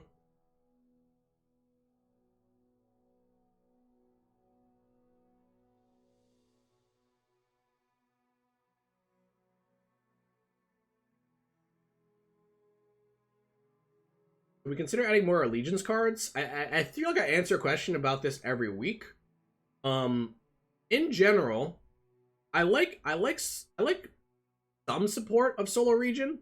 Like, especially Shurima specifically has a lot of solo region support. Sundisk. In terms of allegiance, a lot of LOR is actually figuring out what matching regions together, right? Like, okay, what is my deck missing? What champion synergies do I want? And Allegiance is almost its own thing, where Allegiance is like this, alright, I actually have to text my dad. Allegiance is definitely something I could see us eventually adding. 2 per region sounds like a lot. Yeah, 1 per region might be okay.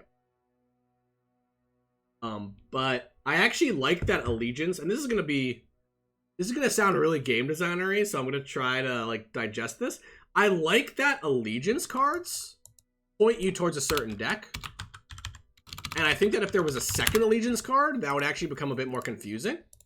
And what I mean by that is, like, okay, when I play like a Shadow Owls deck, mono solo Shadow Owls, it's like, oh, the Allegiance card, like, only Shadow Owls is like Mist Wraiths. Okay, I can build that.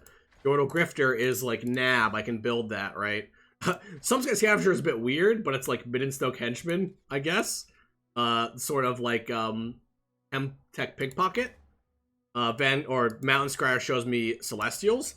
When you add the second Allegiance unit, it actually becomes confusing. One, I guess you have 2 options. One is you could really reinforce Solo Region and have like another Celestial Allegiance card. But yeah, maybe this is just a minor issue. But I feel like Basilisk Rider points you towards Overwhelm. I feel like when you start adding more Allegiance cards, that simplicity and elegance of like Allegiance is indicative of like what a strength's major, or sorry, what a region's major strengths are supposed to be and what a regional deck might look like, kind of gets devalued a bit. That is a good point. Allegiance spells, very similar to I love these ideas from players, because sometimes, like, not that we are set in our ways, but sometimes we don't think about certain things, right? So the idea of like Celestial Landmarks is actually really good. Allegiance spells is like similar. But yeah, I think it would be tough to design them because these have the sort of hidden function of aiding deck builders and it's being really simple. Like, oh, I just want to build a elites deck, right?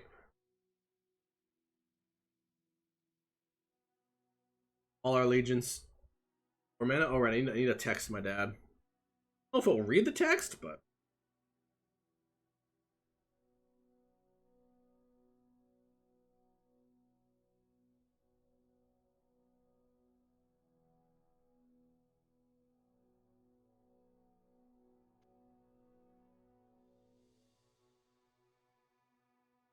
any plans to unbind Echo from Shurima? Feels bad that there's not enough predict to level him in P and Z. So sometimes with pairings, we end up Like, for instance, Scout is an example, or Deep. I think sometimes it's okay if a pairing is in just one region combination. But to your point, it's definitely good for us to look for a third region eventually. I really like, even though there aren't really decks that do this, I really like when we added dragons to Shadow Isles, because it just gave a potential third. It gives you 2 region combinations, right? When you add a third region into the mix, it really opens up possibilities. Because, like, for Echo, let's imagine we added Noxus. This is just a random idea. First region I thought of. You would then have PZ Noxus, and then you then have Noxus Shreema without Echo. So I really like when we do that, but we really need to do it tastefully in the right spot, right? And what I mean by that is, like, not necessarily forced, but if there was a champion in the future that potentially could work with Predict, and we thought that the Predict deck wasn't currently as robust as it could be, it's definitely something that exciting we can add. But the simpler answer is, I actually personally think that we probably want one more Predict card in Piltover Zon itself. This reminds me of Nocturne a bit, where, like, Nocturne is kind of hard to play outside of Targon because there aren't that many Nightfall cards. I really think that just, like, is it really just 2 Predicts? Yeah. Oh, I guess Echo himself creates Predict. But it definitely is. It honestly just feels like 1 too few for me, which, you know, I'm not. It's not even an oversight or anything. I just think that if we eventually added another Predict card, then all of a sudden you wouldn't necessarily have to play Echo with Shreema, because you'd be able to level them up just in Piltover and Zon. So those are our options there, right? Add more in Piltover because Shreema has plenty, or look for another region. And if we look for another region, is just tricky. Probably would have to be a new champion that makes sense with Predict. I really like the Echo Zillion time pairing, sort of. It's like, trying to think of other champions in League of Legends that are kind of doing time stuff. Echo and Zillion are kind of like the top 2, so yeah.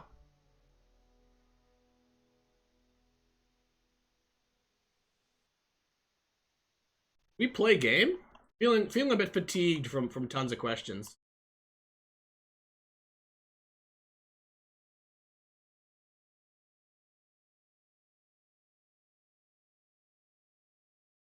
Time to play. What should we play, though? I've got Pantheon and Big Pirates. That's about it. Let's play Big Pirates. Let's play Big Pirates. I don't think Parlay is that good, though. I can only answer questions for so long, you know? Before it's just, I get tired, and there's also a potential for me to slip up, so it can be a little stressful for me. 3 guillotines. What was I doing here? I think I was, like, metagaming against, I think I was metagaming against Pantheon? Let me go back to the original list. See what that looks like. Oh, I cut the Dreadway deckhands because Poppy's no longer in the meta. That's what I did.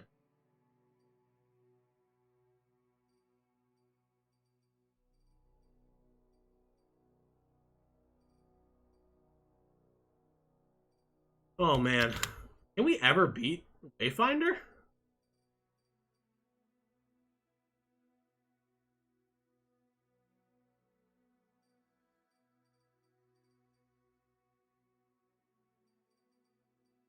Maybe I was onto something.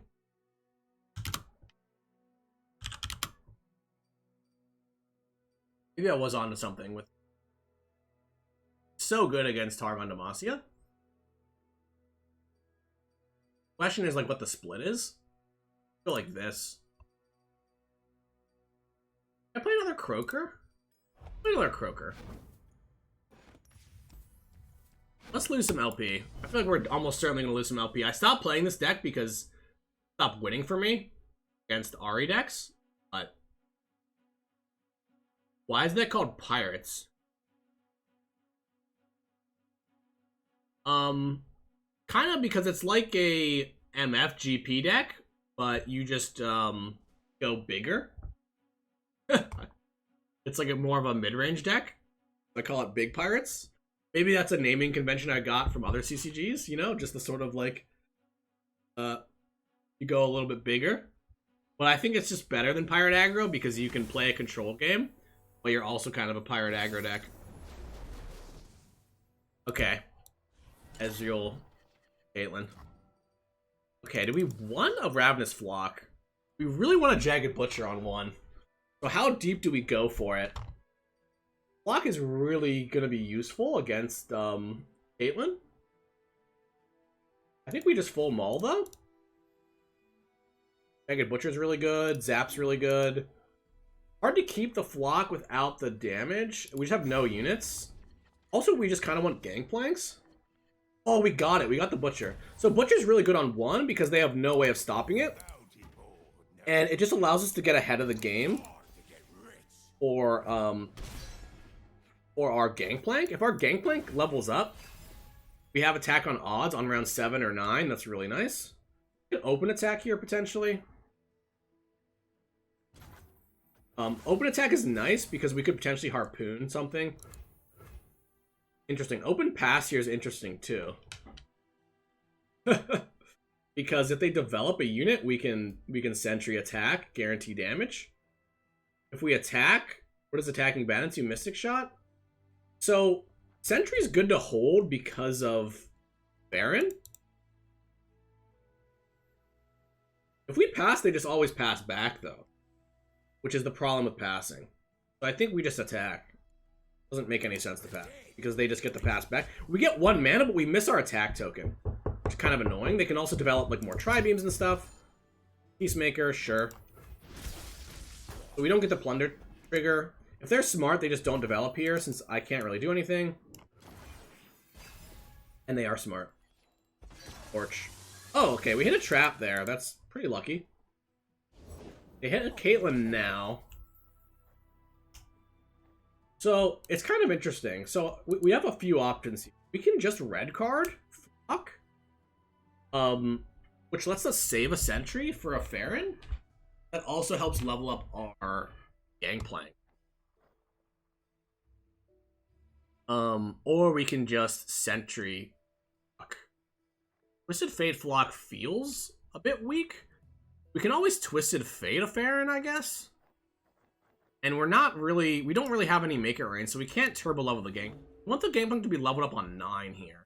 Which means we really need to start damaging the next soon, though. I think we just play the sentry and Flock. Actually, you know what? I like Twisted Fate Flock. Because Twisted Fate Flock lets me play Zap without wasting a mana? Maybe?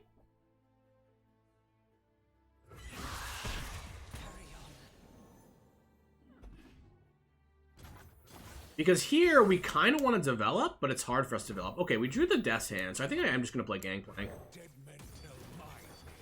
My hope here is that they can't kill both, basically. And they have a sentry. So in response, we Death's Hand. That way we can attack without using giving them a slow action. Probably going to Flock this. This dying to Flock now is pretty rough. Okay, another Peacemaker. Okay, we're just trading.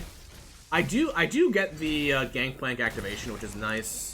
I do have the Farron, so I'm actually okay to just keep trading. And leveling up the Gangplank is super nice. If you ever drawn another.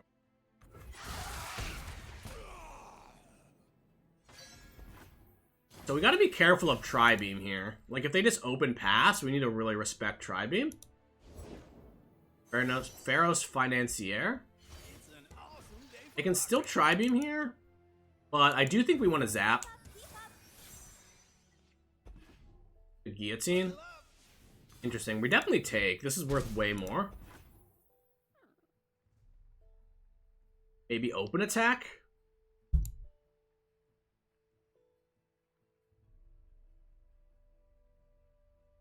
GP nerf. Yeah, I mean GP is definitely a lot less good on level 1 just because it's so much more answerable. Man, that is unfortunate, but I guess it was in the deck. So question is, how do we get this Croaker down? I guess we just attack. We can always red card to activate Harpoon. Kind of want a red card when they have more units in play.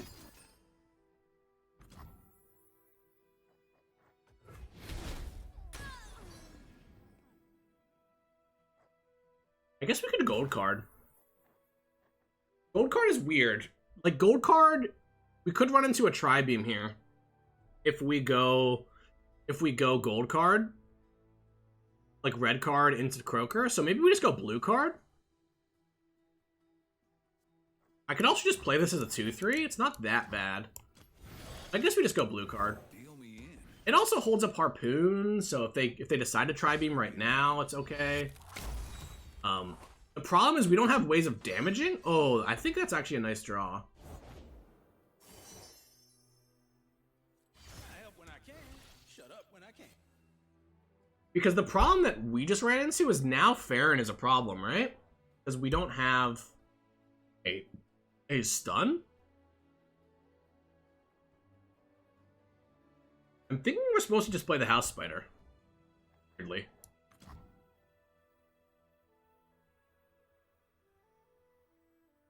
Gives us more blockers and doesn't damage anything.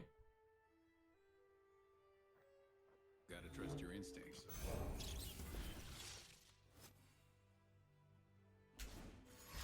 There's gonna be like a thermo beam for 4. Doesn't matter. In this deck, you kind of want your Twisted Fate to die. Because now, if we draw another Twisted Fate, we can stun Farron. I mean, we might... I guess we can just block Farron with Farron. A little unlucky, but that's okay. Oh, smaller cam. Yeah, the cam is huge.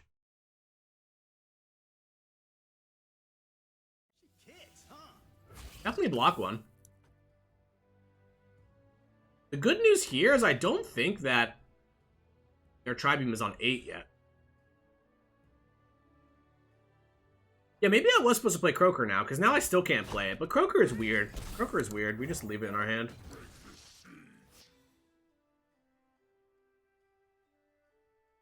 But yeah, we're definitely... They have 2 6-mana spells, so it's kind of likely that... Oh, okay, this is a Tri-Beam for sure, right? They have 2 6-mana spells still. Over nerf the cam? Okay. Pass. I'm not liking... Like, we're definitely down on value here. Fumes? Okay.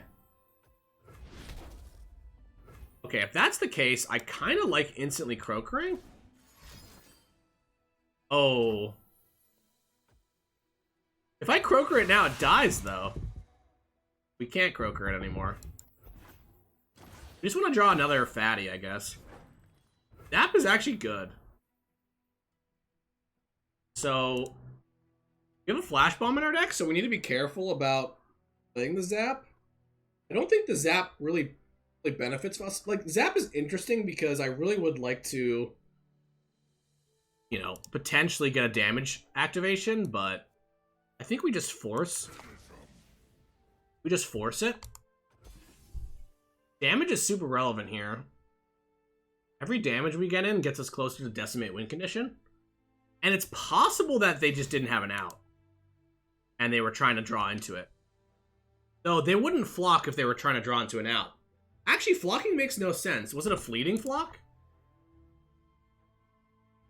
Would I even know if it was a fleeting flock from the Station Archivist? Because, yeah, it's a Static Shock. That makes sense. But that kind of punishes not playing Zap. But there's possibility they don't have that either. The question is, do we Decimate here? Seems a bit mana inefficient, right? I do want to Decimate, though, because that maybe lets us level up That maybe lets us level up, right? A Gangplank? And we can go Decimate into Harpoon. Kind of losing the board, though, so we need to be pretty careful here.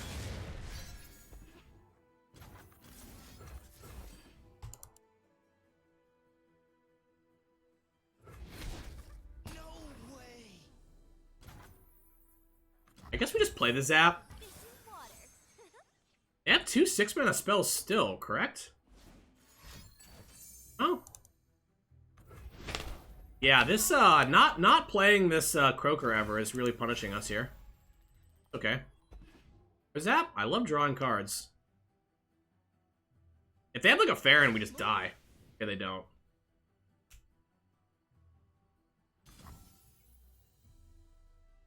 I don't think we can afford to Monster Harpoon. That we are going to lose to Farron now. Gotta go with the flow. We still have one Flash Bomb Trap, right? Yeah. This is just losing, right? Might draw into the Flash Bomb Trap. We're just dead, huh?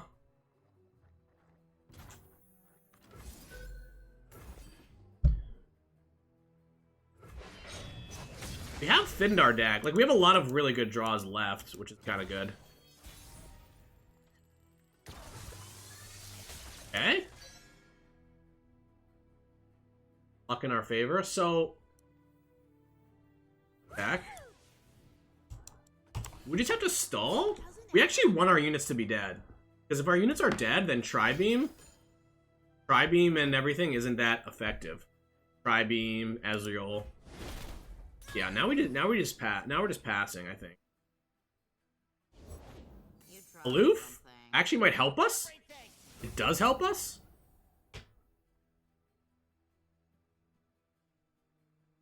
Is this a lot? Did we damage this turn? No. So we just red card, right? The open attack is too much damage. Red card. Now our Gangplank's leveled up. We might hold the baby here if we just draw another Farron.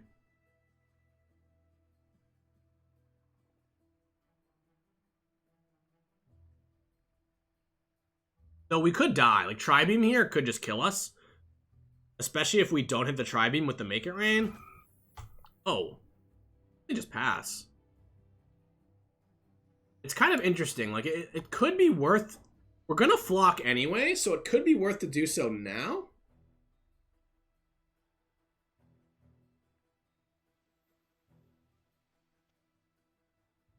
We could also guillotine now.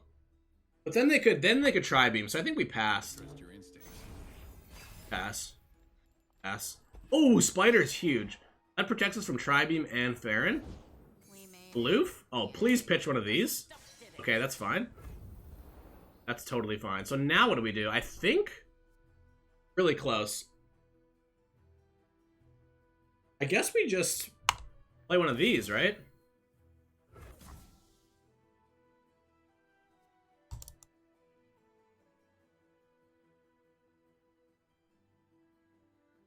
Yeah, I think we're gonna die. I think we're gonna die. Spider's pretty bad into Tri-Beam.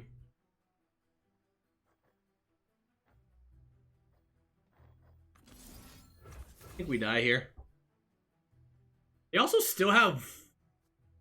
Was it one cost reduced card left?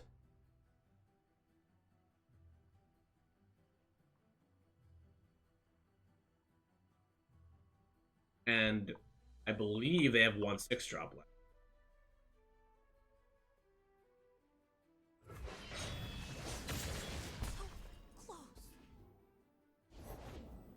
Archivist? Yeah, that progress state is just rough. Really hard for us to do anything here. Can I play a Make It Rain?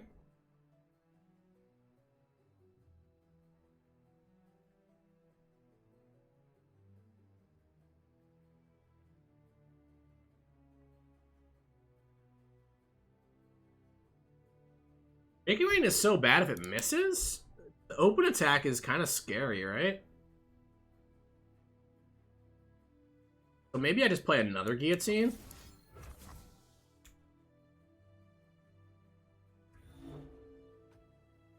Yeah, I can't sentry until Tri-Beam.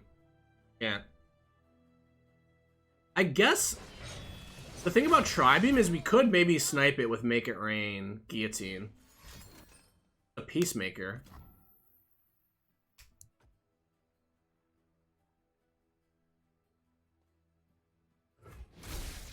Okay. Okay, so they tapped under Tri-Beam, so now we can sentry, right? We basically just need to draw Farron. Like, that's been our plan.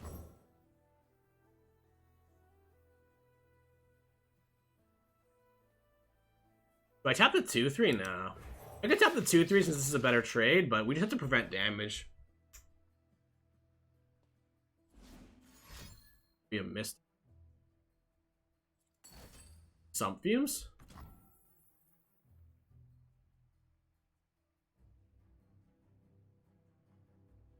Okay. I want to keep the Make It Rain for an Ezreal or a Caitlyn or I guess Farron kills me at this point. But yeah, for a Tri-Beam potentially. Because we just Scorched Earth this. Ooh, not Scorched Earth, sorry, we guillotine this.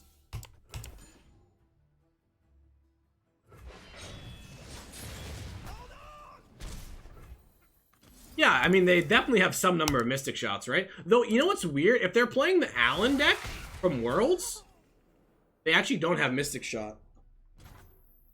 Okay. So there's some hope.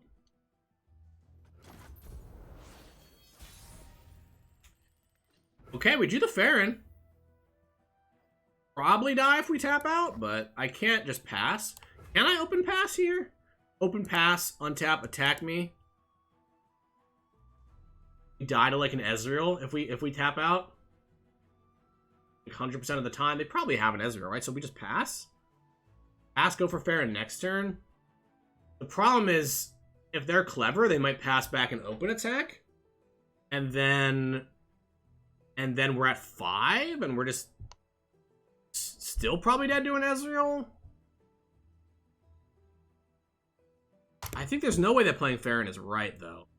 Because we're losing the Tri-Beam, we're losing the Sentry attack, we're losing the Ezreal. So we just pass.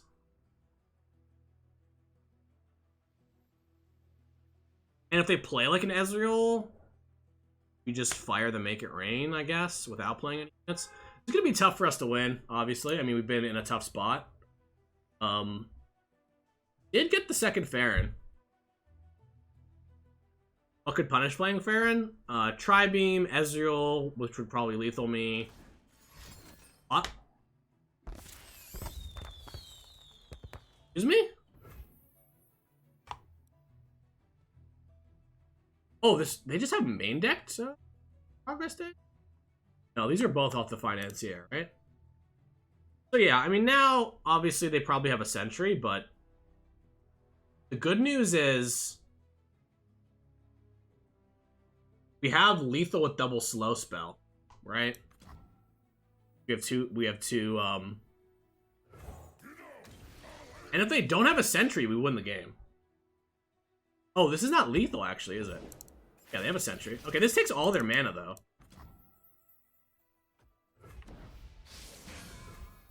So do I Make It Rain here?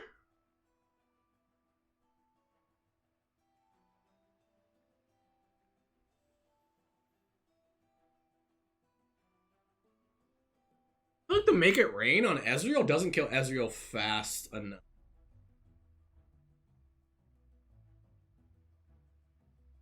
Like, let's imagine they open develop Ezreal. I have to play like Decimate, and then I just die because they open attack with everything. Do I ever live next turn by just blocking the Sentry, going to 5? It's tough since I don't know if they have Mystic Shot. I'm assuming they're building up Mystic Shots in the hand. And they're building up Ezreals in the hand, too. They have 12 cards left in the... Let's pass. Pass. Because Make It Rain hitting everything into Flock Guillotine might be enough. Okay. Okay. So we determine that this is the line that's going to happen. We can't play the Decimate. Do we play 2 Make It Rains? Or 1? I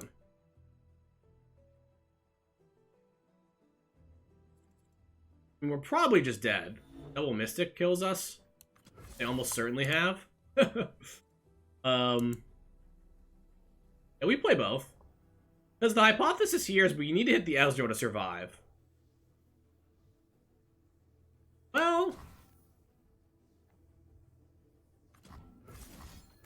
Okay, we just play both. We have to hit the Ezreal. We have enough. We have 2 guillotines. The reason that this is bad, by the way, is because, like, if you hold on to the Make It Rain, I could maybe kill a second Ezreal or something. You know? Which is kind of nice. But the reason it's good is because if we miss a single unit, especially the Ezreal, we might lose. Okay. Still alive.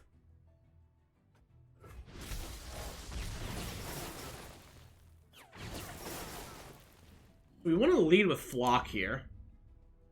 Yeah, I guess we just die, huh? Dead. I kind of needed both Make It Rains to hit the sentry. They could also just have a Tri-Beam, which we die to, right? Okay. If it's a people problem, Yeah, I'm not in love with this line. I can't...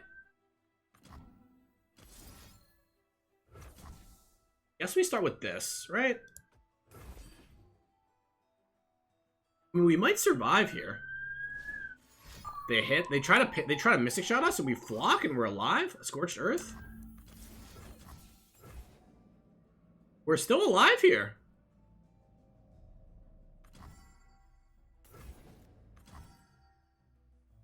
Can I let that resolve? No. Nope. They have a 1-mana Mystic Shot off of a progress day.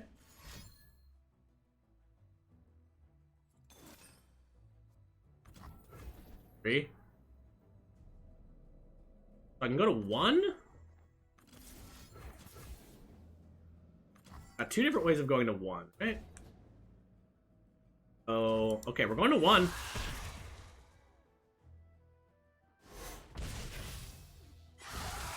Really interesting game.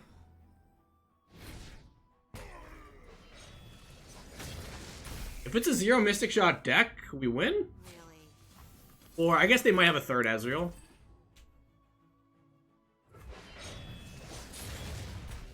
Would I rather do karaoke or shave my... Honestly, I'm not too attached to my long hair. Like, I'm gonna cut it eventually. Hey, we win this sometimes.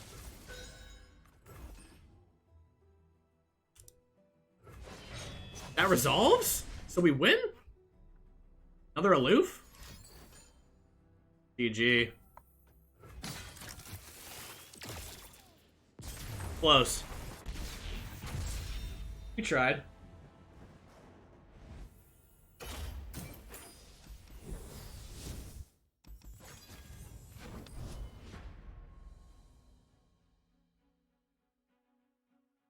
Yeah, great game. The fact that we almost won was pretty nice. I feel like we optimized our plays well so that we never got tri-beams. Turned out they either didn't have a tri-beam or we just played it cleanly so they couldn't. I think on the very last turn, they probably could have tri-beamed instead of Scorched Earthing me. So I think they just didn't have a tri-beam. Their aloofs, like, helped me. Funnily enough, since my hand was stuck.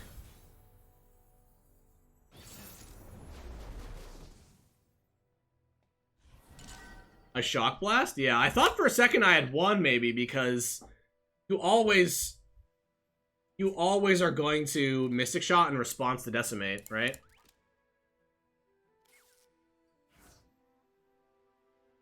This matchup's gonna be tough, I think.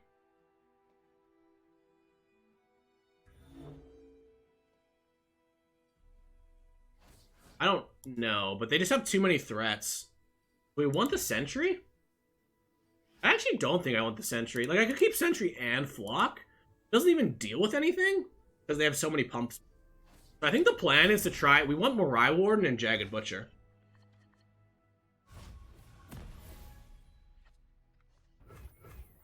Because we want to develop units on the board.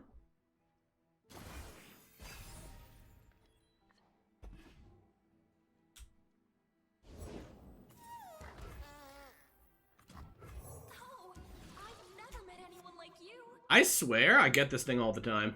I don't know why. I just do. So if they White Flame next turn, we can Make It Rain. Kind of okay.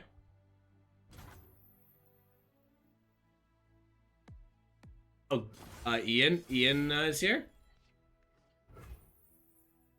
Interesting. Second Mirai is kind of greedy. Like, it's weird because if they have a White Flame, they might actually just be okay blocking the 1/2 and then White Flaming to draw the card. But I think we do open.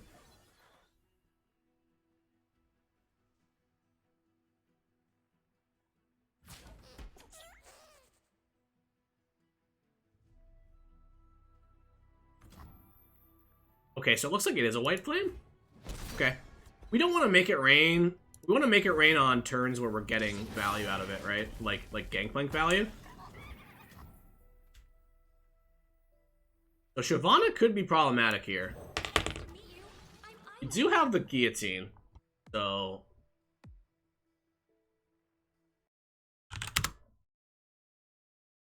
yeah. Wondering, does this deck normally play? I'm actually gonna look it up. Does this deck, does the Shyvana, do they play Guiding Touch?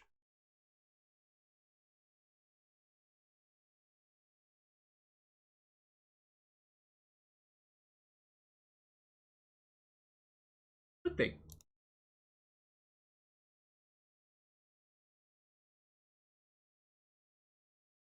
Okay, so we have options here. I could block just to get it damaged. I don't hate that. I think they generally do play Guiding Touch. It's gonna be a bit tricky for us. I could also take 3. 3 is not much. Do I want to shuffle? It's interesting. Do I want to shuffle 5/5s into my deck? Or do I want to not shuffle 5/5s into my deck? I think I do, right? Kind of funny. There's like a world where I don't. But I've got enough, like for instance, if I draw a 5/5 next turn, I can go zap into 5/5, which seems good. This block is a little like it's definitely telegraphing that I might have like a flock or something. Chain Vest. Interesting. Okay. Chain Vest happens. For some reason, I was thinking this deck didn't play Chain Vest, but that's okay. I mean, it's still fine. Is it fine? Because now they got a Pantheon progress. Maybe we win with Elusives? We will win with Elusives. They have a Shyvana? I think they... it's, like, interesting. They didn't develop it. Make It Rain now seems kind of bad. I could Death's Hand to get this damaged. Yeah, Chain Vest is nuts. Maybe I'm supposed to block with a 2/1? So, Death's Hand is nice because if we guillotine and they heal, we can guarantee a kill. So I guess we just pass. Kind of a weird game. This is honestly just a skill matchup. So hopefully I either eat my words or win. Because I feel like I have the resources I need. I just need to make sure to do it at the right time. Sharpsight is kind of scary here. But I'm just going to allow it. Or if they don't do anything, we can just not do anything ourselves, essentially. Hopefully they don't have Zenith Blade. If they don't draw Zenith Blade, I can just buy time forever. Wow, they do nothing. Nothing? So we don't have a Zenith Blade. Maybe they do. We just attack? Like, it's so tempting not to. Why attack here? If we had a Farron in our hand, it would be really nice to just pass. But we don't. Like, we have another Mariah Warden, which wants more board space. I feel like just denying the Pantheon level up is pretty good. And the more mana we have, like, for instance, we can block both and go for the guillotine next round. And then we can, like, you know, Death's Hand if they have a Guiding Touch. It's pretty okay.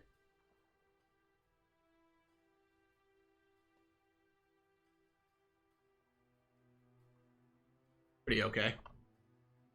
See, look, like, this looks like we should be able to win this matchup, but we're not putting any pressure on them. Oh, Screeching Drag. That's a nice flock target, I think. Or sorry, that's a nice sentry target.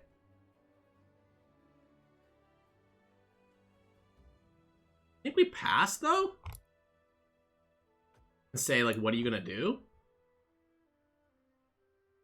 Problem is they pass back and we're in the same situation. Really wish we really need a Farron. We used to always need a Farron. I think you'd play more. You'd play like 4 Farrons if you could. But I think it's a pass. It's a pass. Because we have so much mana that we can basically just kill everything. I guess the Shyvana's gonna level up though. Kind of a problem. Yeah, we're just gonna block everything. They have a Guiding Touch, we have Death's Hand. So it's still gonna work out, I think. They have double Guiding Touch? It'll save the second thing? Do I play around another Chain Vest? Like 1-2 versus 2-1 is very similar.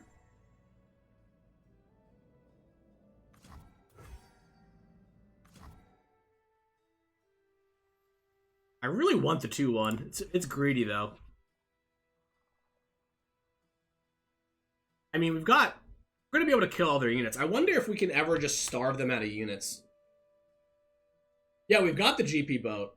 It's just not quite as good as Farron. 8-8 Overwhelm for 8 is just good.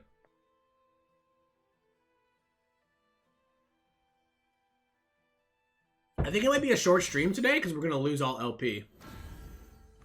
Okay. Just kill all their units? Pretty good.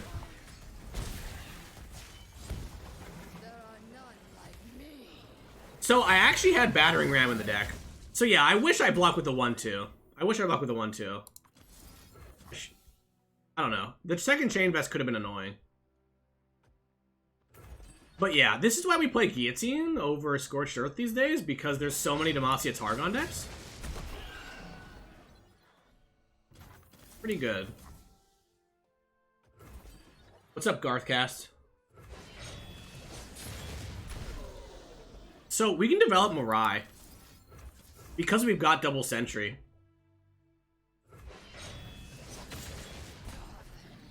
They do have a leveled up, but look at this Pantheon. 1 out of 5. 1 out of 5. Just never gonna level this game. Right? 2 power, 2 power. Never met anyone like you. Not bad, not bad. Okay, don't care.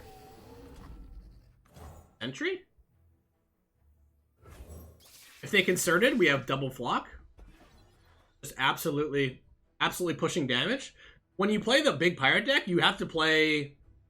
That's why it's called Big Pirates, for the person that asked, because you actually play aggressively with it. Like, it looks like a control deck, but your best resource is knowing when to put your pedal on the gas. They have another Shyvana. It's a little awkward here, but we can just attack into it and flock it. This Shyvana 4-5? Yeah. So, actually, can we attack into it? Not with the 1-2? Ooh, okay, so... I can greed for the Butcher here. We can greed for the Butcher, but then we can't double flock. Double flock? It's weird, like, double flock in this situation... If they... Let's say they, like...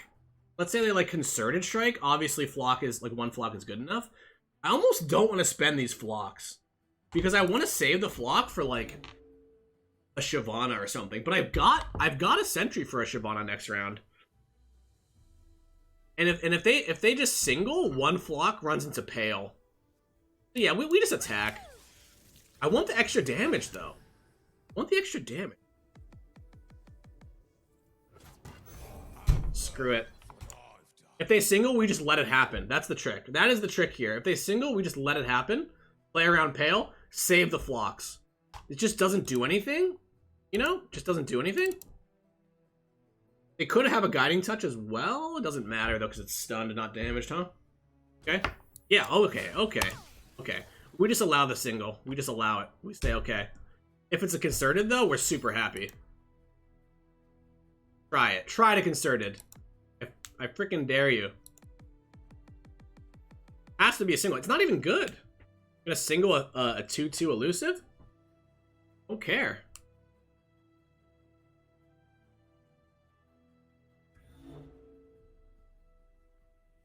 Because this puts damage on the White Flame. That's why we don't care, by the way. I mean, they... What is going on? Double single? No way. No way. Doesn't seem good, my friend. So it's a single, we just let it happen, right? There's no way that we actually kill this?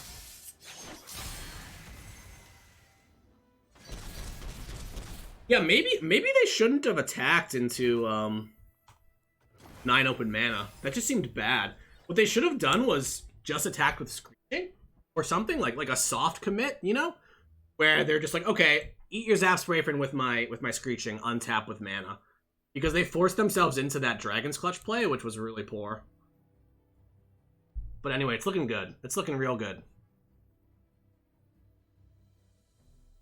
Baron is pretty good here because it blocks. I am at 8, so I need to be a little bit careful of like a... I don't even know. Pantheon doesn't do anything. Some sort of Aegis. Some sort of like... So it's interesting. I guess I need to be scared of...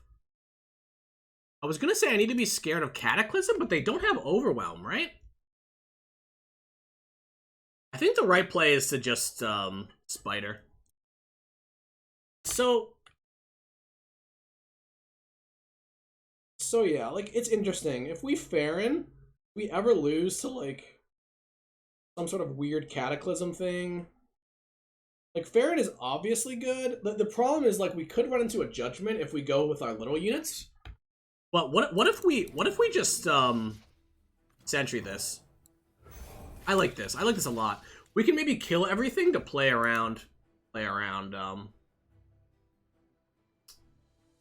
a Judgment. Like, I can just maybe kill all the units. Like, we go Make It Rain, Flock, and we can develop Farron. Farron isn't dying to Judgment. That's good. Also, we kind of know they have another single, right? Like, they basically told us they had another single last round. Maybe it's not a single, but it's definitely a spell.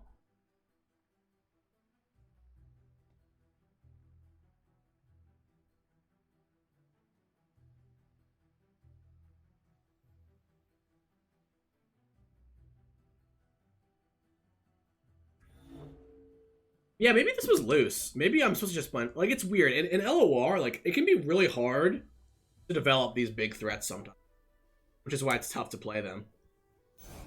Speak, stars. Speak, I say. Okay, so I just want to Flock here.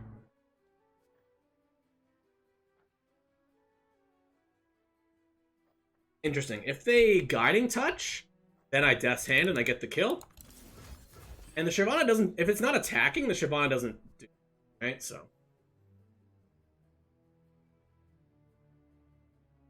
They Guiding, we Death's Hand.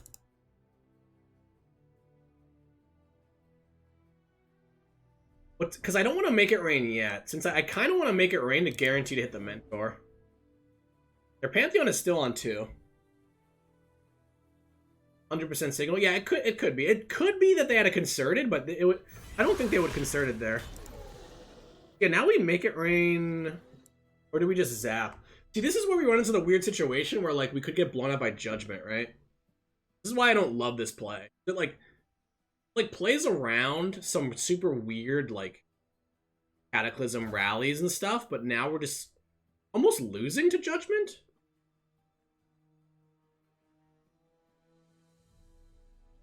And if I Make It Rain, that unfortunately gives the opponent the ability to... like, gem, like, Sharp Sight Judgment. Maybe it's a ridiculous thing to play around. And deal with this. But I think what we want to do is, I think we want to Flock. We want to force some action now. Like, Flock into Make It Rain. Flock first. Then we Make It Rain because we don't want to give them the gems.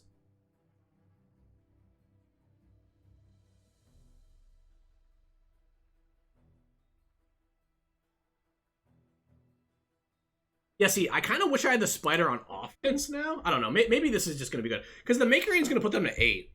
So what we need to realize is we can beat Judgment Like here, we wait, we kill this, guarantee the Make It Rain hits this and Nexus. Then we have lethal damage without caring about Judgment, right?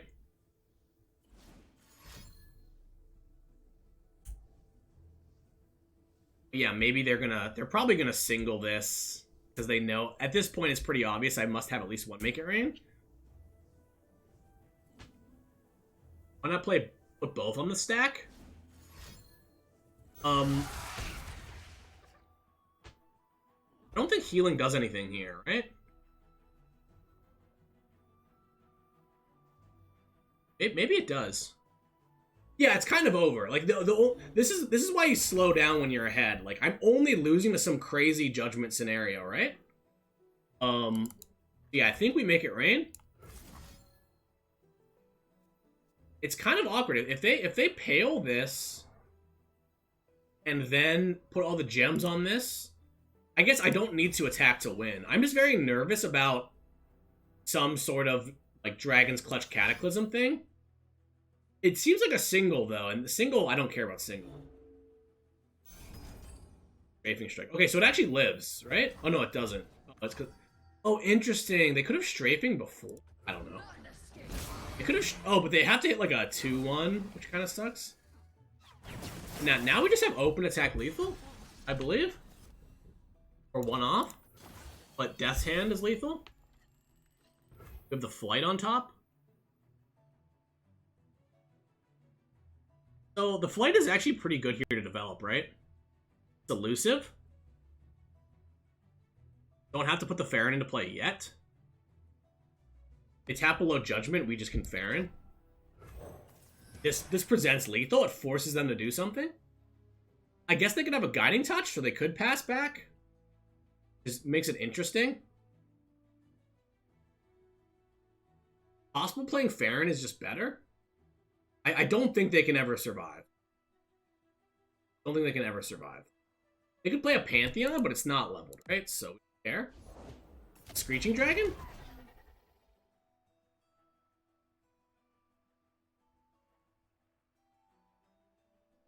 We just win, right? Nice. GG. Possible they can survive with like a Sharp Sights and a single, but no, they can't. Let's do this. Intruders.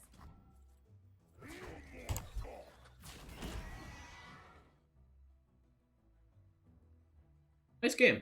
I mean, we ended up just... Yeah, that turn was rough for them. The guillotine turn.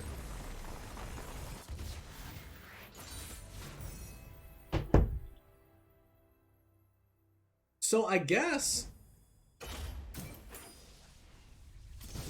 Now that I'm out of the game, maybe I can look at the list. I guess that deck doesn't play, I guess it doesn't play Zenith Blade. It plays Dragon's Clutch instead, which makes sense. Mentor seems super greedy, though. But I guess the idea is Mentor's really good with the dragons.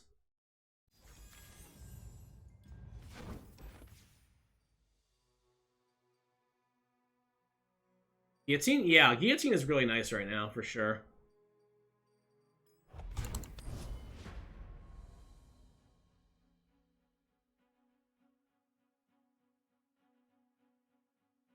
It's like, I think you need one Scorched Earth at least. We definitely run into the problem where we don't have enough damage spells, right? Can't really do anything about that. There's no damage spells to add, right? Like, it would have to be a Parlay or a Blade's Edge or something bad. Could play like a Death's Lotus or something really strange. But it doesn't kill... Death's Lotus doesn't deal damage at a good timing. You want to be able to do it out of combat. Like, if you had Static Shock, you would play it. We have the Re, which is interesting because now they're going to play it a bit better, I think. We mulligan down again. I think Flock is actually good in this matchup, but I want to contest the board early. I want to go Jagged Butcher, Mirai Warden. I want my Gangplanks to be leveled. I want to force action.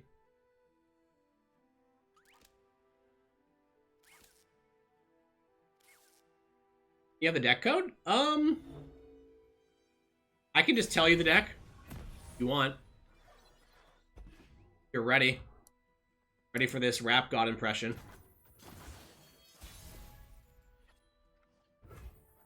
We go for the high roll here. Nice to meet you. I'm Isla. Okay. You know, honestly, a 2-1 might actually be better, but hard to be mad about a 1-1 elusive.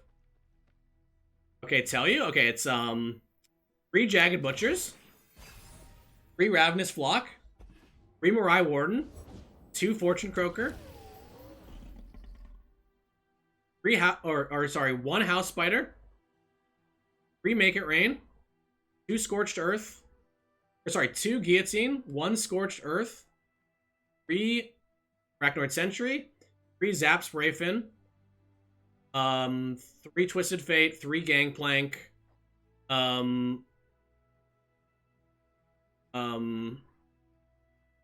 Farron, 1 Dreadway. Probably missing a card.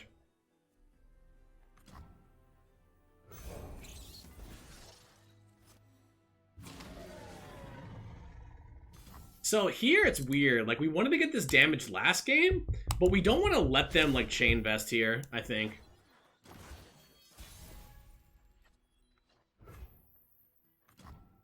I love these elusives, actually. These elusives make it easy to put pressure on them. There it is. Oh, 3 Death's Hand. Yeah, I knew I was missing a 3-drop spell. I like, wasn't sure what it was. On the story of Noah's Ark. Yeah, something like that. Except instead of all these sea creatures. Okay. I don't really care. As long as I get my Gangplank off. Like, do I alpha here to play around like a Sharp Sight?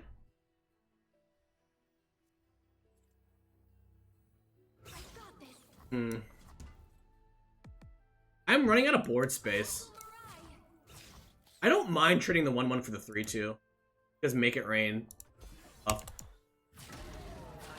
Oh, wow. 3-3 on 2-2.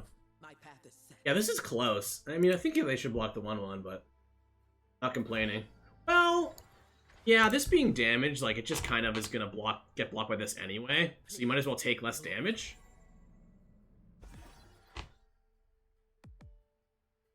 I don't have the Death's Hand. That's the big trick here, is that if I have Death's Hand, I can Guillotine with confidence. The problem is, like, let's say we Guillotine and they heal. Make It Rain doesn't actually get damage on it if they have Chain Vest, right? That's the big difference. That's the big difference. Oh, there's the Death's Hand. Okay, perfect. Perfect. It's interesting. If they develop a big fatty, I can just pass again, and they're probably going to learn their lesson from last. Right? Early? We do kind of want to Make It Rain here because we are ahead. We are ahead of the curve on leveling up Gangplank, which is really nice. If I pass, they definitely pass back. I think they've learned their lesson, right? So yeah. I just want to deny the Pantheon. Like, if Pantheon doesn't level up, the deck is not that threatening. We do have Sentry for Pantheon. I don't hate just playing Croaker, actually.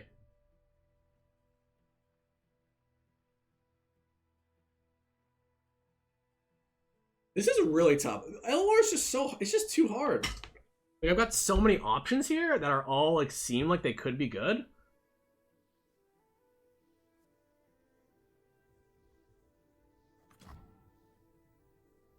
I guess we just developed the Gangplank. I would like to play the Make It Rain this turn. Like, if we level up the Gangplank, that's going to be winning in 2 turns. Like, here's how we're going to level it up. We're going to Make It Rain now. We're going to hit them with an elusive next round. And then we're going to have Death's Hand the round after, right? Guaranteed leveled up. Seems too good. And this way we get more damage. We get enough damage on the White Flame that Guiding Touch no longer is going to prevent the Guillotine from going. You've concerns, do ya? Almost not going to say anything. I don't know. They're thinking about this attack or not. I guess I could be representing a flock here, but I don't actually have it. This is fine. Kind of seems like a weird use of resources, but getting this to I almost need to write it down. Getting this to 3 damage? Whoa. Well, that is not it. Wow, yeah, when you're playing against the Noxus decks, just hold on to your Guiding Touch. Like, it's such a threat as just Guiding Touch, but they just spewed it there for them. For no value? I guess maybe that signals they have a Pantheon? Right? Maybe they're saying, hey, I have a Pantheon?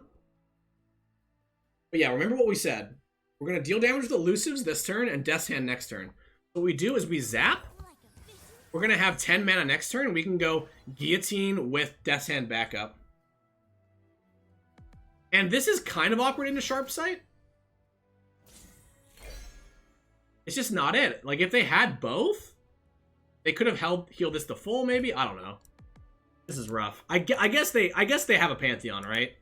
Maybe it's, instead of assuming they're making mistakes, I need to think about why would they make those plays, and the answer is Pantheon, right? So, need to make sure that we are good against the Pantheon. I can almost attack with my my Gangplank, but I won't. This is only bad if they have double Sharp Sight, which isn't even good. They've already targeted this round too, which is another thing that's weird about the Guiding Touch. Now I'm not even afraid of Sharp Sight. Just saying, hey, Sharp Sight doesn't give you anything here. You kill my 2/2. I guess there is Dragon's Clutch. We need to make sure we don't die to that.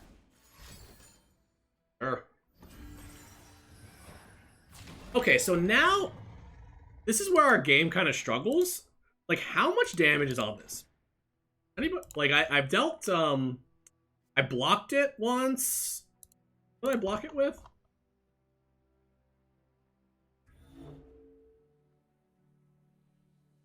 Dealt me damage to the Nexus. Oh, I never blocked it. It got Fury, though. Okay, I blocked it with a 2/2. That's 2 damage. Healed it back for 2. Made it rain from 2. That's 2 damage. Okay, so Guiding Touch doesn't save it anymore. Right? Never saves it. Okay. So there is a line where I play Croaker here. Well, I don't think we need to.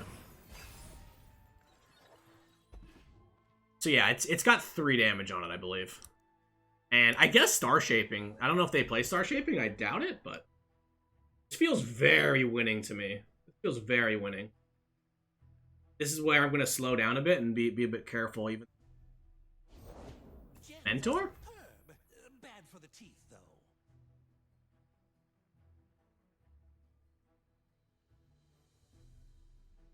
I think we just fire off a Guillotine. Like, I don't want to... It's weird. All these plays, like, Sentry seems good, Twisted Fate seems good, but they tap me off of Guillotine mana? Oh, I could Guillotine and kill the Mentor, but let's just start with Guillotine. Because maybe the Guillotine makes them not want to attack. Oh, I'm so dumb. I'm so dumb. I should play the Death's Hand on the Shyvana. Ah, that hurts.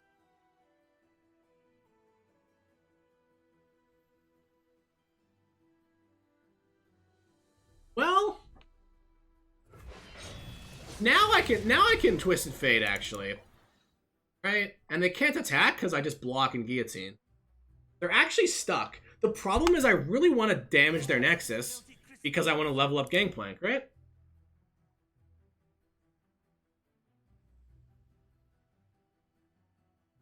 They're in a rough spot. They're in a really rough spot. Are they playing a Chain Vest here?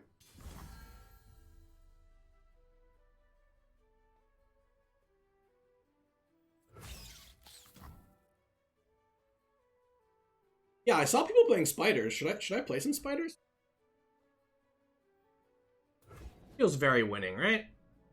They can gem this back, but I don't care. Oh, this is awkward. They get a gem, huh? So if I Twisted Fate, they can just gem the Shyvana. I should have Death's Handed already. This is gross. I mean, I think I'm just winning, but I just need to make sure I don't punt. Do I look like a patient man? Maybe I block with the 2/1? That way they can't gem, and maybe I just leave the Shyvana in play. Don't really care that much, right?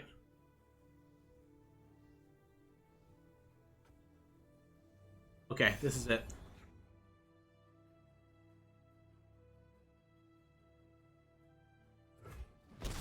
Is this right, though? I want to damage the Nexus. I guess they could have, like, a concerted, though, so it's sort of strange. It's sort of strange. I don't think I played this turn optimally, but game is just too hard. Game is just way too hard.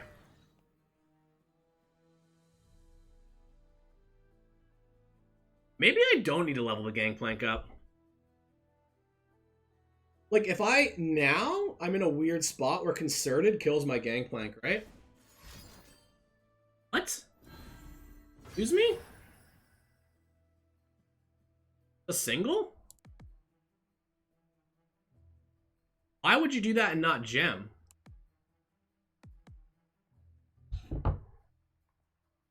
Pantheon next round? I need to be careful here. The Pantheon's going to be leveled up. I think I might have figured out a way to lose this game. By leading on Guillotine instead of like a Make It Rain. So, single...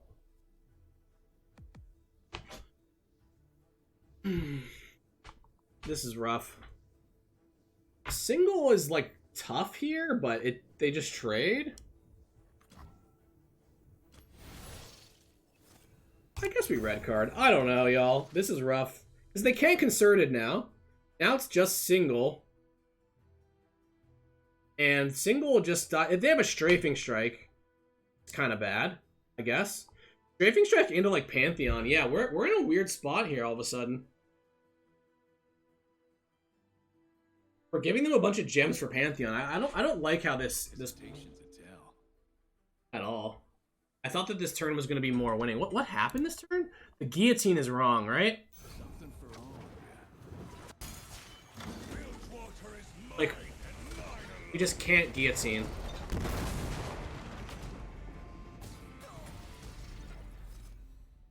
Like, instead of Guillotine, we need to, like...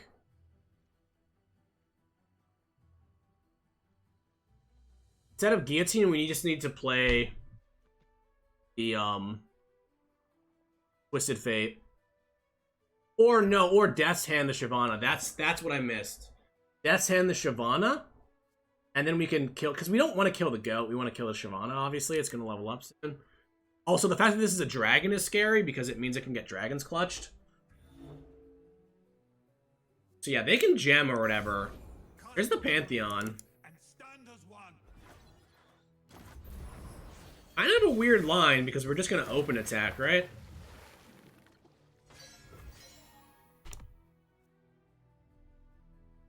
Yeah, so imagine we have the Shyvana off the board here. Yeah, and we still have the Twisted Fate in hand as an additional stun. Pretty tough stuff. I don't think we want a Farron. It's kind of weird, like... What happens if they... I want mana up, I think. And as long as we survive, like, the Farron is winning. I want to keep mana up. I guess... Yeah, this is interesting. It's interesting because they're gonna be able to gem right after combat. It's gonna be a little annoying. But they have to have, like, perfects just to not lose the hits here. We have Death's Hand Guillotine. Maybe we played last round right, because this does not feel good for opponent, right? This feels like... I think they need to... I guess they just die. I was gonna say they need to utilize the barrier. Like, they just don't have... Like, if they want a Pantheon on a turn where the barrier matters. But I think they were just dead if they didn't play the Pantheon, so... There is a world where Farron is okay here. It just gets crushed by Concerted or something like that. Is that even lethal?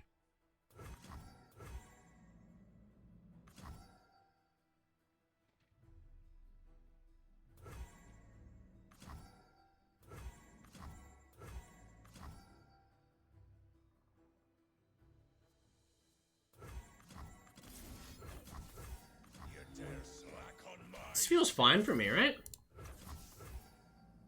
Oh no. I can't kill both. Wow, how unfortunate.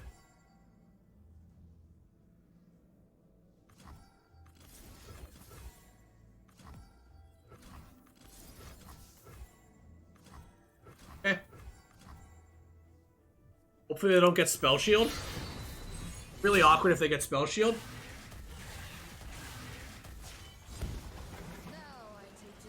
Maybe not that awkward. As long as we survive next round, we win, right? So. We cry out, no more gods, no more demons. Yeah, I guess attacking with the 1/1 might be wrong. Cowards.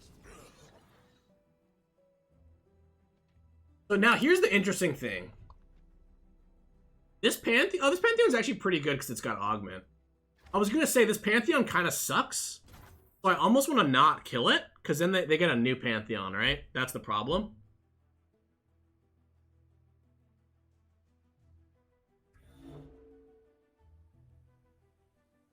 So we could just play a Farron. It is elusive, though. That's a little scary.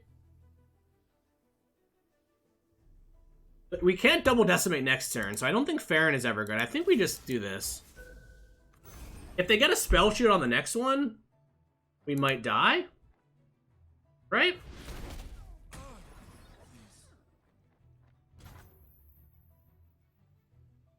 I want to play a 2/3 out. 3? I think I do. Card draw like never matters.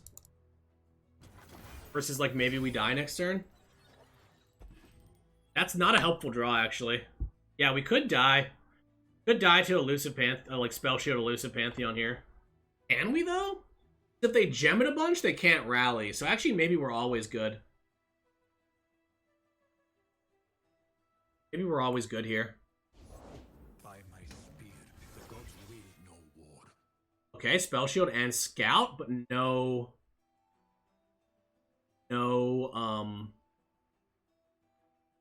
elusive. So guess we just play Farron. It's weird. Farron, they go gem. Not augment? No, no augment. Okay. Thank God we killed the other one. No augment means Farron is just good, right? Good thing we played this 2/3. That was kind of smart.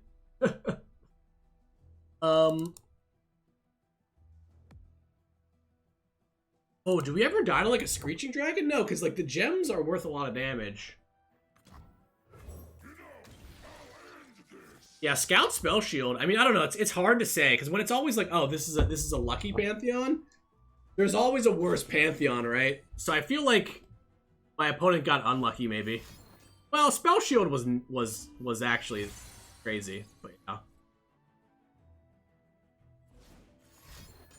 They have Cataclysm, we might die, right? That's how the cookie crumbles.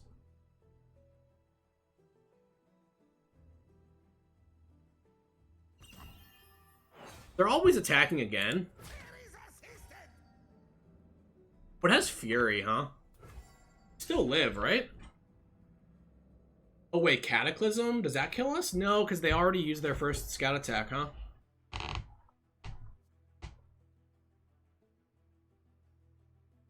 Crazy. Yeah, I think where we messed up was Death's Handing the other Pantheon. Because if we leave the Pantheon damaged, it's so tough for them. They have to use their attack token. Oh, but they had gems. That's why we did it. Okay. Does this matter? I mean, it's just like... They could have a single combat, right? Oh, they could have a single combat. Does that matter ever? Oh, we're actually dead to single. We're just dead.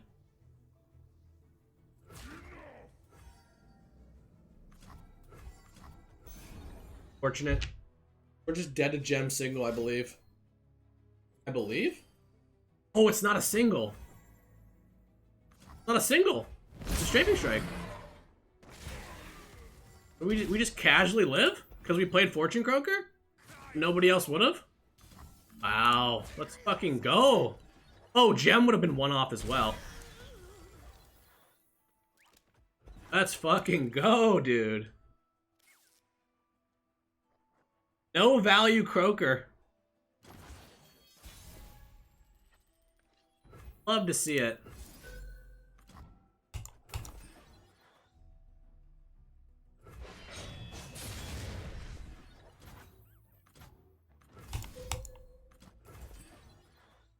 They put us in a weird spot. But you can kind of see now why giving them opportunities to level up Pantheon is problematic. Because Pantheon is so much scarier than like Shyvana. Yeah. Good game. Alright, I think I need to go to the bathroom and get some water. That was nice. Big Pirates. Maybe I'll wait. Give, I don't know how to say the name. Quako? Give Quako a break? Wait, Shyvana level 3? What is Shyvana level 3?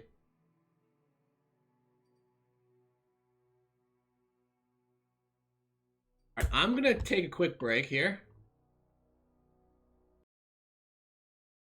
First, ask, are we getting a UI update? So we actually recently did a UI update with Pantheon's release, I believe. Have more of the icons shown on the bar. So I am aware of the elusive issue. Like elusive and overwhelm, like having not icons, but what is it called? Visual effects. I'm aware of that issue for sure, especially with cards like Pantheon that get a lot of stacked on them. I can, you know, we're on break right now. I can maybe write it down and bring it up with the team when I get back. Because I think it can be tough to know if you're like Pantheon has like elusive or spell shield or whatever. Yeah, barrier hard to see. I definitely agree with that. Yeah, I don't really want to get into it here since I don't really have a great answer. But yeah, I could definitely look into it. All right, I'll be back in a minute. I'll plug in my headset. Charge.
All right. Back. Oh, Big Pirates is nice, huh? Those Big Pirates.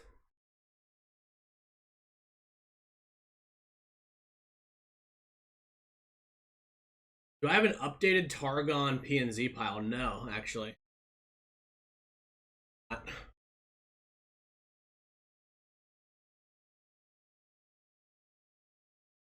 Talk about Sundisk? I think we might be chill on talking.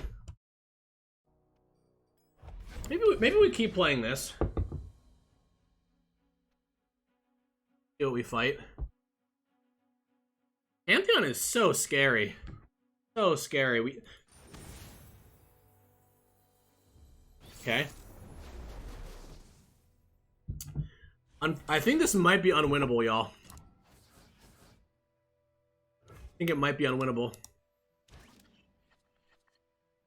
We're gonna have to see if Zorag is smart enough to never Wayfinder until the cannons are leveled up.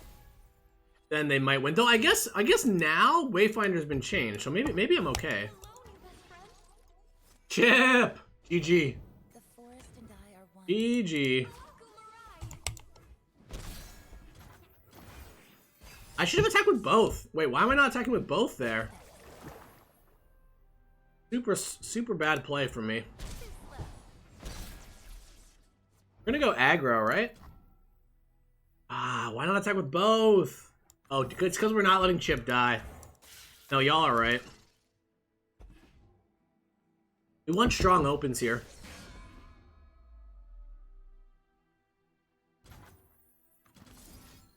Interesting. We're not playing this.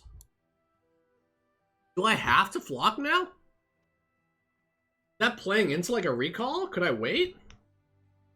Wow, super strange. They don't want to play the... Why wouldn't they play the droplet?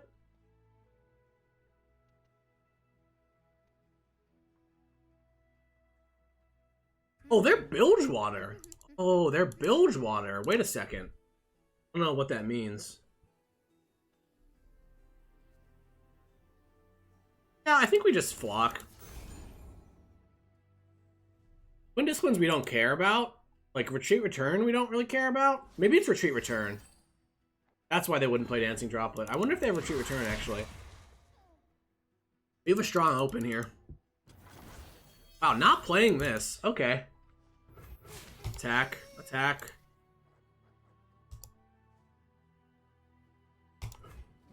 Yeah, take it. Just take it, my guy. They don't know. They clearly don't know that I'm actually pirates. So, do I just Monster Harpoon? The Harpoon's not getting any better. We already did damage this turn to the Nexus, which is why we don't really want to TF or make it rain. Harpoon plays around Twin Disciplines. They might have a Retreat Return, which we kind of knew from last turn, but we make them use their mana, we make them use the recall. That's fine. It's all fine. We're slowing them down. We're slowing them down, and we're getting Nexus damage in. And we're safe from Wayfinder. Do I prevent 2 here at this point? Right? Man. Make it rain like never works. Just sucks. If we make it rain, I can't play Gangplank. Let's do it. I just can't allow the droplet to continue on its reign of terror. Like, yeah, they might have a Twin Disciplines. Twin Disciplines isn't even good here, though. Can't let them draw a free card every round. What happens is, like, they end up getting so many cards that you just can't play the game. They'll have, like, Palms. They'll have, Homecoming. Sure. Sure.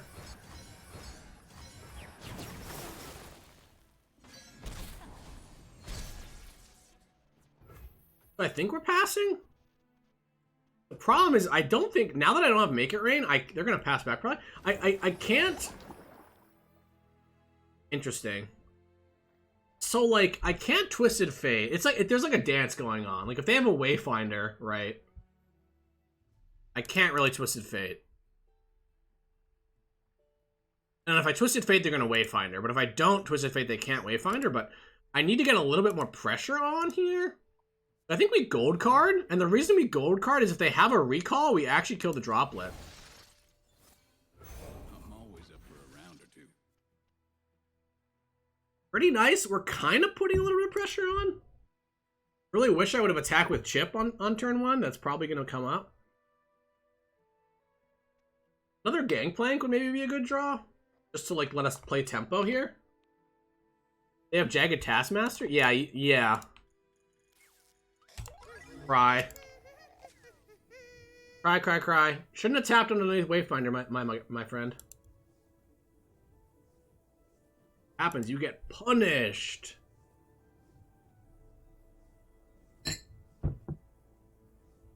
But yeah, it's weird because like they can't play the Wayfinder, right?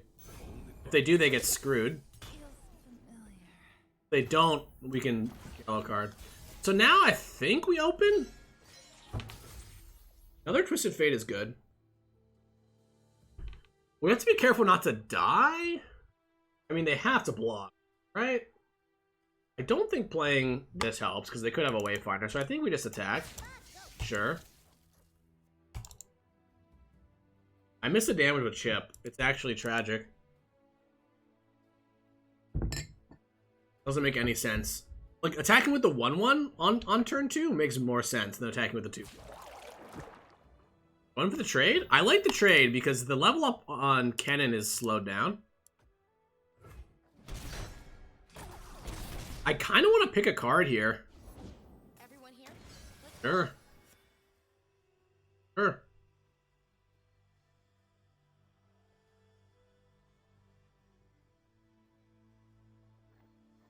I wanna go. Do I get rid of the Dreadway? Yes, I do. Shuffle. So I could keep the Twisted Fate, but I don't think, like, killing the Twisted Fate is generally just bad. It's a bad play if they kill a Twisted Fate. It helps me. Because then I can develop another one. But they don't realize that I can't really level it up, you know? Hopefully we draw a Make It Rain or a Death's Hand. That's what we really want. Oh, we drew another one. Okay. Zap is really good because it blocks elusives. Okay. I don't care yet, right?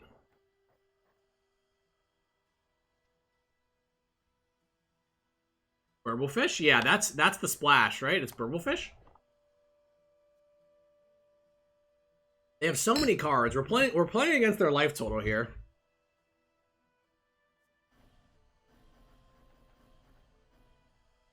This is fleeting. I guess the Mirai Warden doesn't do anything. The Mirai Warden lets us maybe develop Gangplank. That's what it does. Let's zap here. Just because it blocks. Oh, but I can't Twisted Fate now. Yeah, that was a mistake. I should have played the Mirai? I don't know. Yeah, that was a big mistake. Okay. You all make mistakes. Why are you here? Honestly, this might level up now. On off. Boom, boom, boom.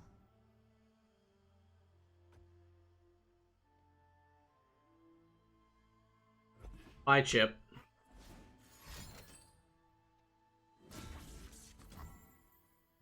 Messed this game up. Should've just played Mirai, obviously. I mean, we might level up Twisted Fate. I don't know if that's gonna be in time, though.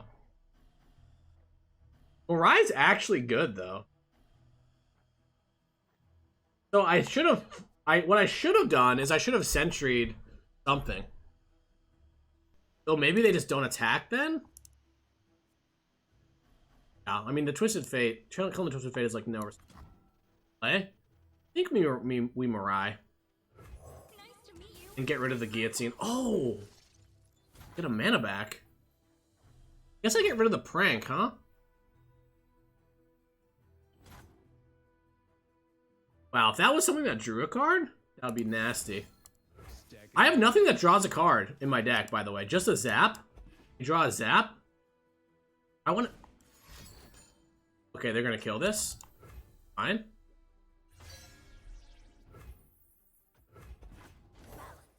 In all things. Yeah, I definitely messed this one up, y'all. Totally, like, in a bad spot. Needed to play... Yeah, I needed to play them right. It was fleeting, so it's, like, reasonable that we play it, too.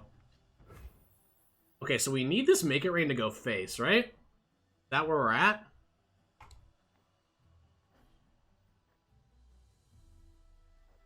Maybe we start off with Spider? Spider on the 3/5?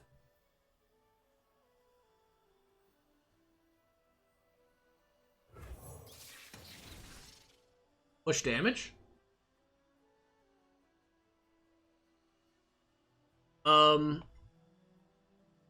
Chip died, yeah, it's unfortunate. Yeah, interesting game here. These matchups are so hard, by the way. This is why the big Gangplank deck is not the best deck right now. Really hard to compete with Wayfinder saying, like, whatever it is. We had to make it rain to stop the Dancing Droplet Earth.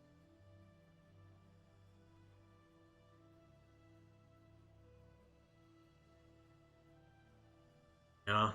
I guess if the Make It Rain doesn't go face, we still could have lethal. Oh, I don't care about that. I mean, I guess they might have like a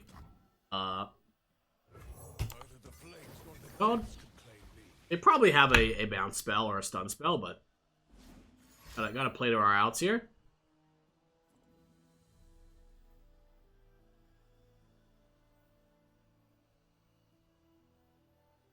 Yeah, maybe leading on the Spider is just bad.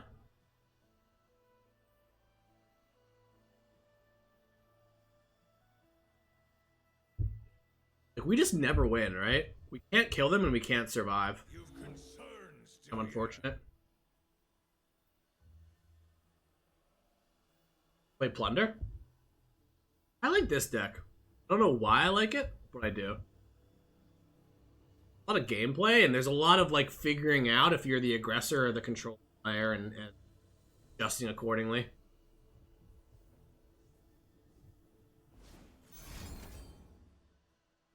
Okay.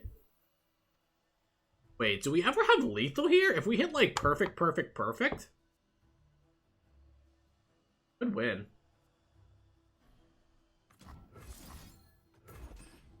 Ah. Wanted to go Nexus or to the 2/2. I mean, I can't complain about that, but... See, this is why centering first ends up being bad, right? Because now they just have this ephemeral blocker that I could have otherwise stunned. Putting them to 3, though. Do we ever survive next round? Getting damage on this helps us survive. Kind of interesting. Okay, let's see how many burbles there are. They mind meld, this should still be damaged, I believe. Act natural. I got you. Yeah, we just die, right?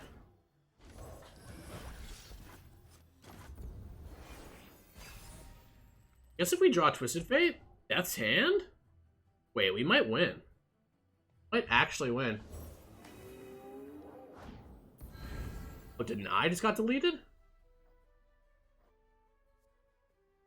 Wait, when did this heal?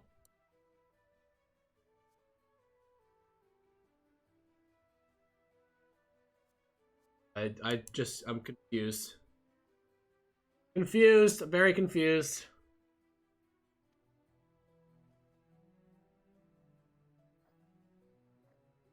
One-off lethal, isn't that nuts? After all of this, remember when we didn't attack with Chip? And we lost because of it? Yikes, bro. Ow. Chip diff. Wow, that is sad. Oh my god, that is so sad. Oh.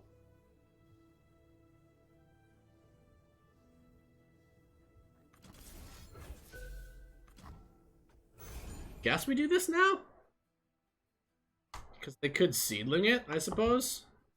If they seedling it, that's probably lethal. They can go burble. Well, I'm actually beating Nopify because I'm only going to 1. That's the thing. Okay, I guess I should continue to say my thought process.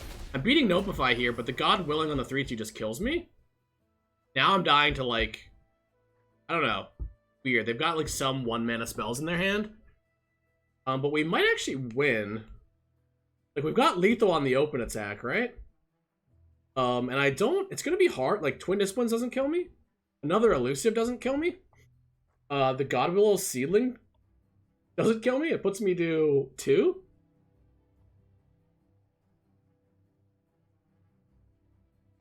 Interesting game. If I win, it's... I don't know. This feels like a pretty skill-intensive matchup. I feel like missing the chip damage... Oh, this is just good. Plus Twin Disciplines? Wait, I'm at 1. I'm at 1? There's not... What is this? This is a Make It Rain? Oh, they... You know what? I'm calling it right now. They've got a parlay, don't they? 100% of the time. From the Wiggly Burblefish, right? Unforge. No, I mean, we're just dead. That's the only way they make this play. I guess it, yeah. Unfortunate. Interesting game. Yeah, we win these if we play a bit better, I think.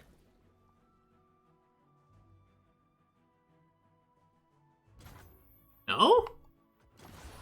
So they could survive with a homecoming, right? That's kind of it. Not what we needed.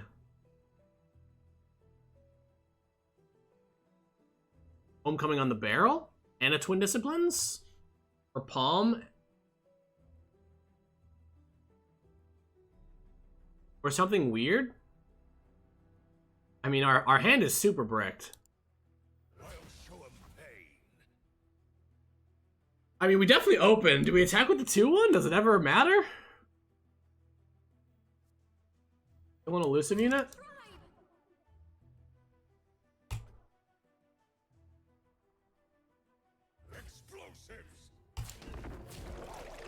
Definitely a homecoming, right? I mean, they have infinite cards. I can replay the barrels, though. Health pot? Okay.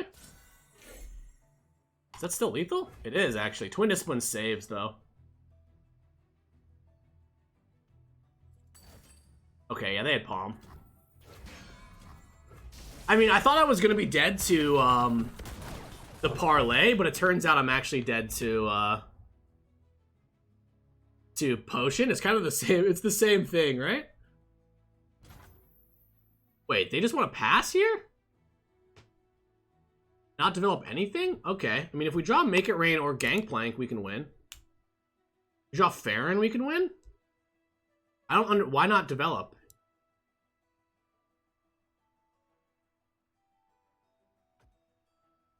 We have another Ghost, maybe? Possibly? Second Ghost? No, they've... Okay, they have one more one-mana spell, I'm pretty sure. We're just gonna draw Make It Rain or Death's Hand, I think. That's the plan. Nope. Extra hands never hurt. Oh, tough. Second Ghost. Now we're dead, right? Okay. Unfortunate.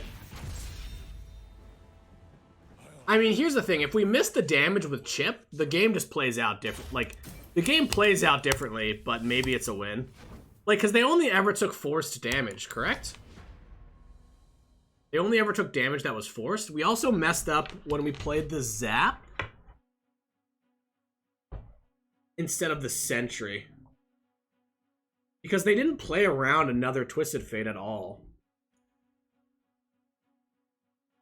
But that's what's beautiful about that matchup, right? Is that, like, even though my opponent has a ton of agency, I still have decisions that matter a lot.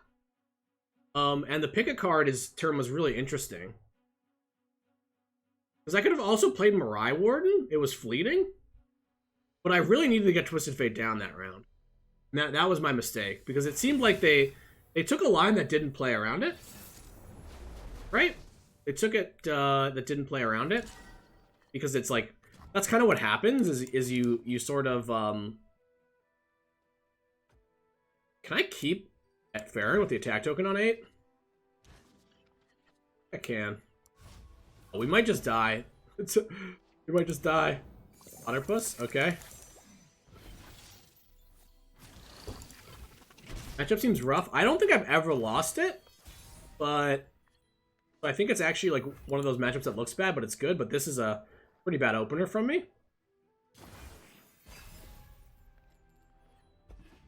Definitely make it raining here. Are we? Are we make it raining here? Yeah, whatever. We want to level up our Gangplank, and we want to get Jagged Butcher down. I guess we don't have an out to Viger now.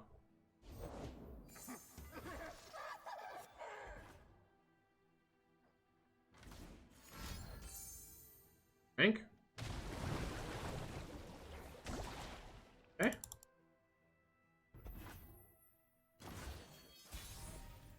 I don't know. I just felt like keeping it. Yeah, maybe this is bad because now, I mean, they pranked me anyway. The Viger is going to be problematic here, but that's okay. Yeah, they can Darkness. Yeah, it's a bit rough. We just trade, right? Or no, we wait one turn. Want a Death's Hand on their round? Roadmaker? Okay, okay. Not so bad. It's all fine, I think.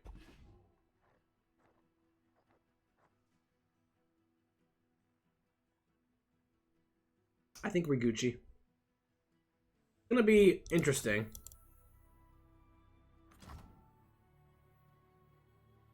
I'm gonna play my card. They clearly are like want me to play the card, but I'm not gonna stop. I'm not gonna not play it. It's kind of what we want here. I think we do this. This plays around Stress Defense randomly. They can get a Vigar down here, but we have a really good open attack into it, potentially. We just want to keep leveling up this. We want to hit their life. We want to keep making sure they're low. Pathways. Strong card, strong card. Okay. And it's a bit bad. This is the problem with playing 3 Scorched Earths, I would say. Minimorph isn't even really that good here. Ooh, Mirai is interesting. That lets us soft develop. It's bad into like Ixtali Sentinel. If they Ixtali Sentinel, this is bad. Playing this. Maybe we just attack. They can block ping.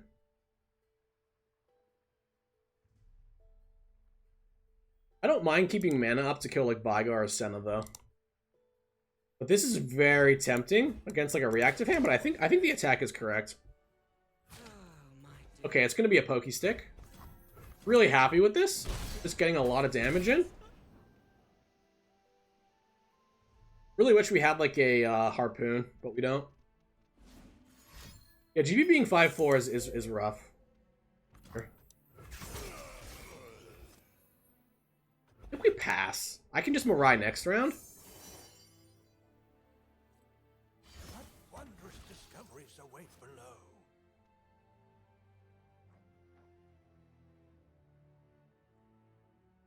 I still can just Mirai next round, right? It doesn't really make a difference. I don't want to let them Viger.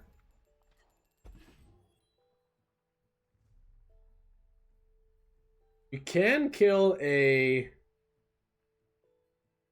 Ixtali, which we will do. I will shape death as easily We'll as kill this.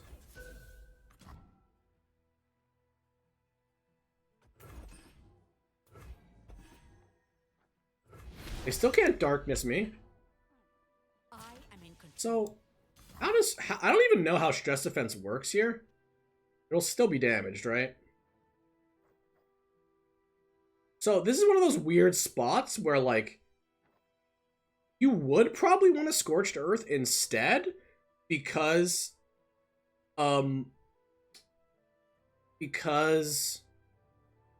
Sentry unlocks Flock, but because they know about the Flock, I think I want to use it. And maybe they like go crazy and Stress Defense this, and then we Scorched Earth, and then they don't have an answer to Farron. Oh, they know about Farron. Okay, well, maybe they don't Stress Defense here then. But Stress Defense is a really strong play. Okay.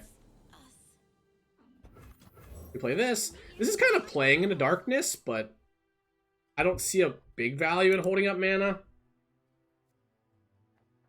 But yeah, we're just gonna Farron. Wow, no Darkness there. No Darkness there. Maybe they have a minimorph, but we still play this. This is good into minimorph. They can finally resolve Vigar, like, right? Vigar minimorph.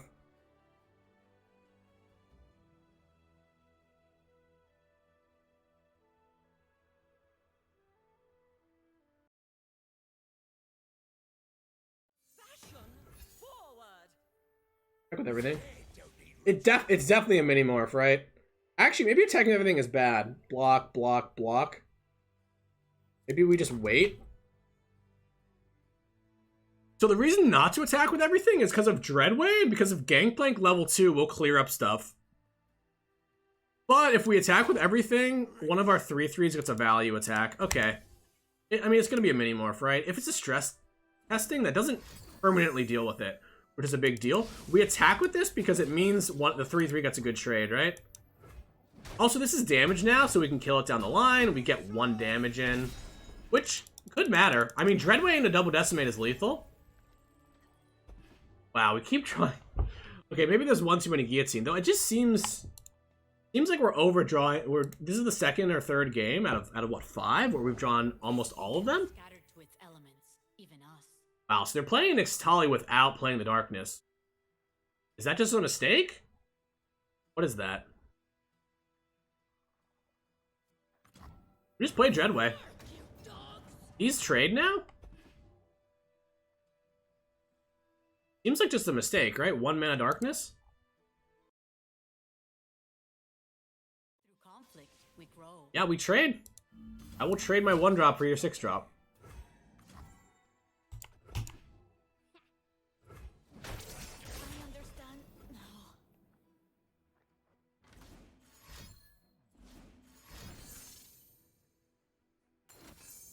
Oh, Black Spear. I mean, I can't really... That makes sense. Okay. Yeah, that's why they're doing it this way. Makes total sense.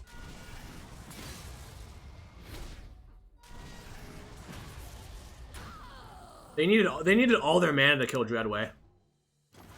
Wow, if we don't block there... Was that off Concologist? If we don't block there, they can't kill the Dreadway. That's pretty crazy, huh?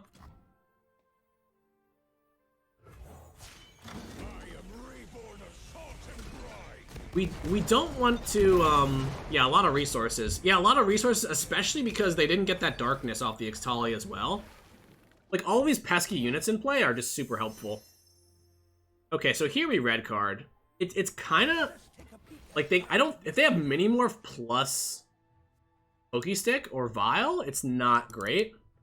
But attacking isn't that great yet either. It's kind of weird. So the Twisted Fate actually has some value, eventually killing like a Senna or something, right? With like red card, but I think the red card is too good here. Even if they have a ping, they're losing 1 blocker. I could even spew a Scorched Earth for like 2 damage, potentially. I've got 2 Decimates in my hand.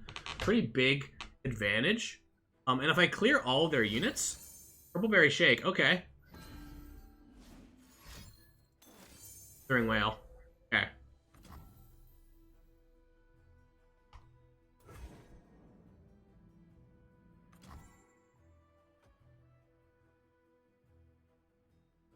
So I don't see... I could... Maybe I'm supposed to guillotine in response. I'm pretty sure we do guillotine here. We have so many guillotines, right? Oh no, we Scorched Earth, right? They don't have any landmarks.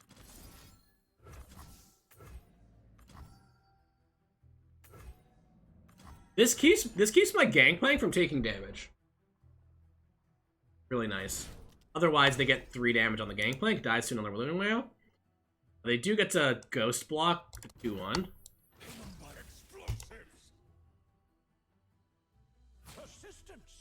Oh, it's a Vile Feast? Vile Feast isn't good because we killed the spider. Almost worth it. Okay, it's a Pokestick. That makes more sense. I was gonna say, almost worth it for them to wait here. Okay. We still... What's nice is now they have no units, so... If they play something, we can decimate with the barrel. And, like, it's almost lethal on its own. Zap is a huge draw here. Really good. Okay, they've got 0 mana darkness. I think we make it... That's 6 left.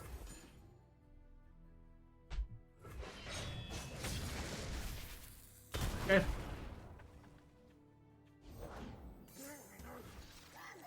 Yeah, 0 mana darkness makes, I don't think I want to play the Zap yet. They're probably going to start darknessing the Gangplank. We present just enough to be threatening. Now we play Zap. Because they probably can't darkness both.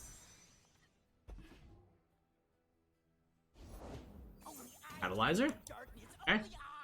Open attack is pretty nasty. Oh, they can. They can darkness that. Okay. But we have lethal with Zap, Spray-Fin, plus Decimate.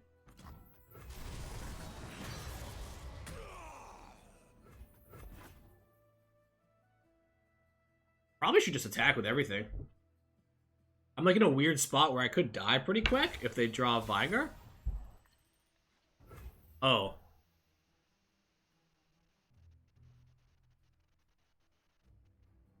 So, Vigor leveled? No, Vigor's not leveled. Okay, they skip. I was gonna say, it's interesting there, because if we develop the Farron, there's weird stuff with like stress defense, but I think we always develop the Farron. They can't really fast speed kill the Zap, so.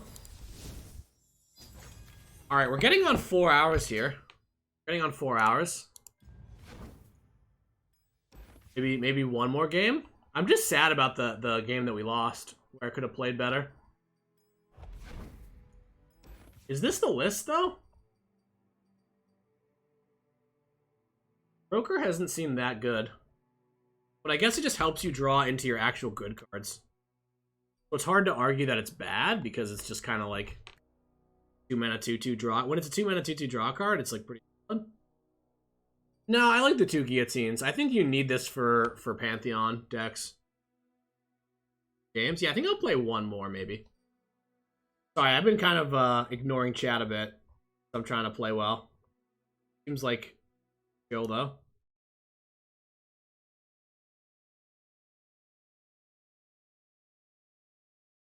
Game of Spiders? Spider aggro? How about one Fervor? So, I've thought about it, and I'll answer. So, Fervor is a nice to have, because you go face damage so much, but you're only playing for face after you've already Farroned, at which point mana efficiency becomes a problem. Like, if you... So what I mean by that is, like, once you have the Decimates in your hand, like a Fervor... Where are my hands? An added card, like a Fervor, in addition to the Decimates, does not actually... Like, you're basically paying 1 mana for 1 damage, and the problem is getting it all into play, not having enough. And the other thing about Flop Fervor is it might seem small, but Zap Sprayfin in this deck is specifically, it only ever, and this is an important thing to note for anybody that wants to like try to rebuild this deck, Zap Sprayfin only ever draws a way of dealing damage to something, or a way of killing something that's damaged.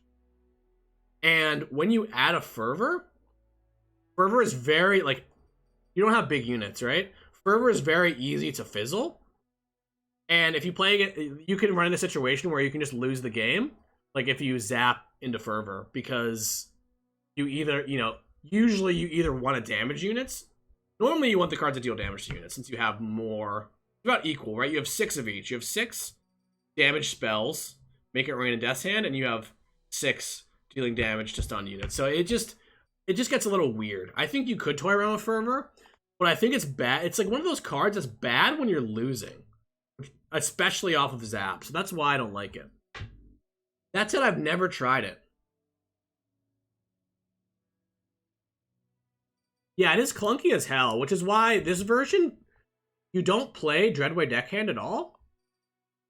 Which might be bad, but you play more Pokers for like a little bit just more consistency. I really wish there was a 3 mana unit that you could play. Like, there's just literally nothing. I've looked before.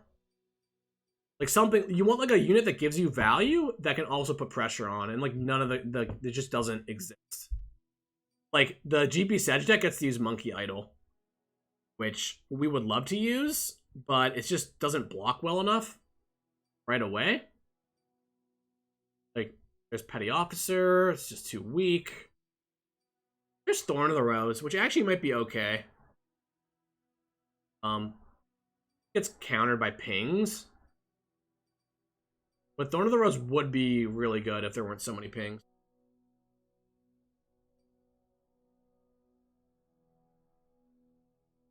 Play more control heavy? I play more aggro heavy.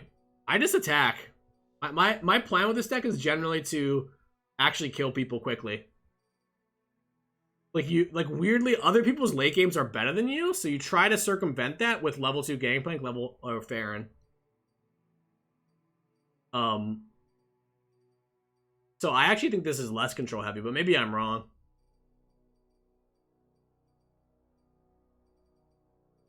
I think that might be it. We gained 7 LP. Not the greatest. That one loss hurt a lot, right? If we win that instead, we're like top 8. Also, we're probably just playing a suboptimal deck. Wait, let me see the spider deck, actually. Let me see what it is. I don't know why it gives you the bug when it already gives us the okay. Let's evaluate the spider deck. Okay, good. Good, good. Good. 3 Stalking Shadows. Seems like maybe one too many, but maybe you have to. Yeah, this is a pretty standard list.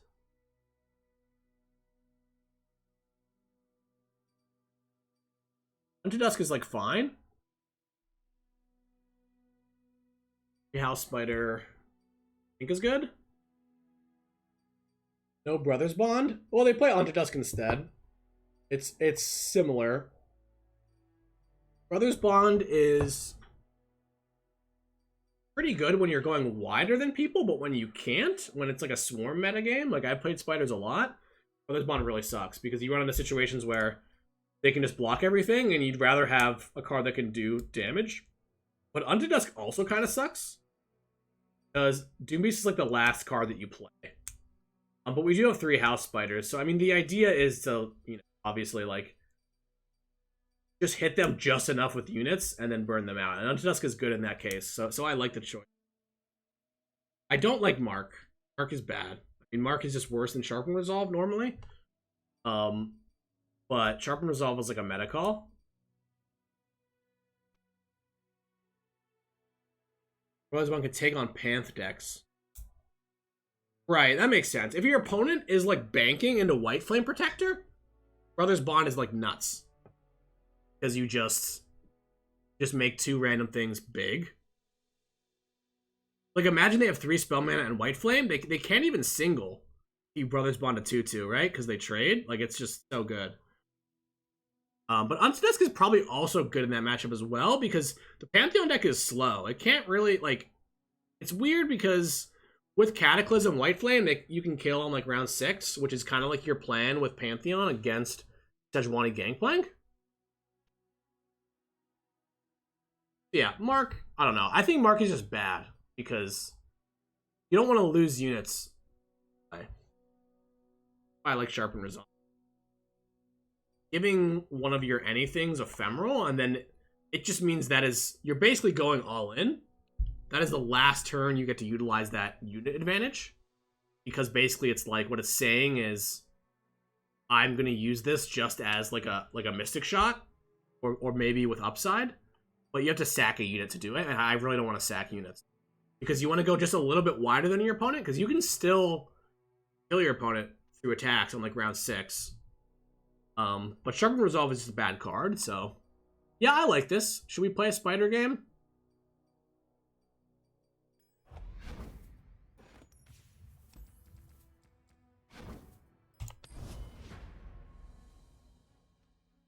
Play one.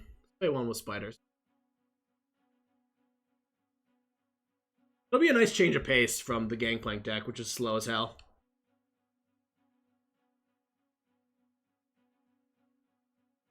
Mark defensively. That's true. You can use Mark defensively, but the thing about that, Gilgar, is then it's not worth a slot in your deck.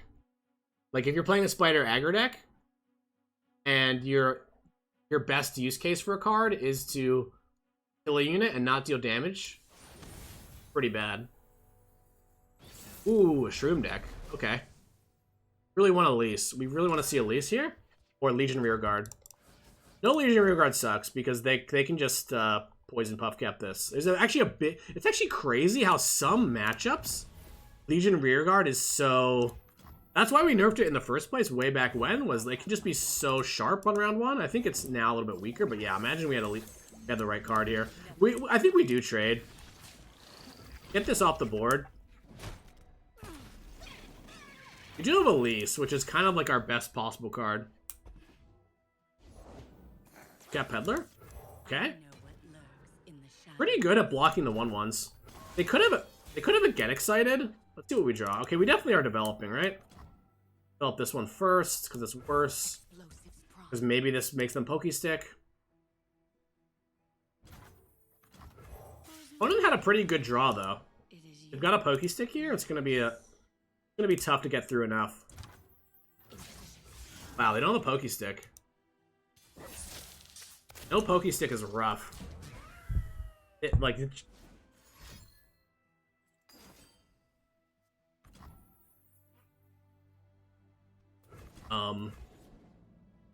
So just a learning moment. Not only are you taking one more damage, but imagine they have another Pokey Stick or Mystic Shot, right? They're taking 2 less damage. Which it's pretty likely that they draw a Poison Dart, Mystic Shot, or something. Yeah, we're going to Decimate Town, I guess.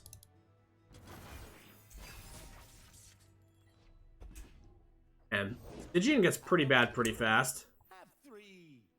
So, I don't actually hate Stygian into Doombeast here.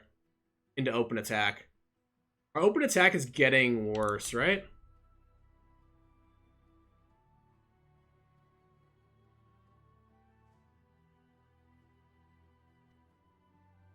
Decimate seems really mana inefficient. So we're just going to do this. So here's the thing. Like I said before, you can go wider than your opponent. +2 cost on Doombeast. Oh. Ouch. That hurts, dude. Wow, that's gross. I don't even have 5 mana though. I didn't even know that was possible, huh? I don't have 5 mana yet. I can't play the Doombeast. That's weird. Flip on that. See, now this is tough. Open attack isn't that great. Yeah, oh, they rework how pranks work. I remember that, I think. Wait, can I block this? If they go for a ping on Elise, I can Fervor the 3/3. Interesting. I remember both that. I remember the conversation we had as well. I think that's fine. I really didn't know that you could prank above the mana that you have for a unit. Not saying that's a bug, but I'm definitely gonna write that one down. I think I just block, right? Could just be an instant attack. Poison Dart is a punish, but I'm not wide enough to attack right now, so I think we take advantage of this. And if the Poison Dart, we actually Fervor the 3/3. So I think +2 cost on unit is fine, Kaido, but I literally don't have 5 mana yet. So that's how I thought that they had worked in the past. But I don't know. Who knows? Yeah, it's a Poison Dart. So we Fervor. This ain't pretty, but we're slowing down their win condition. And we're also getting our precious pet in. So we're not losing that much damage on the Fervor. Like, we're losing 1 damage, potentially. Obviously, they can have Pokesticks and stuff, but... yeah, this is brutal. Oh, this is a good draw, though. Because now this doesn't trade with the Stygian. Jump Lump. We just attack. Get 3 damage in. This worked out. This is why we killed the peddler. This is much better for us. Group shot? Oh, tough. This is tough, y'all. I mean, maybe we get there. We really need to draw Stalking Shadows, I guess.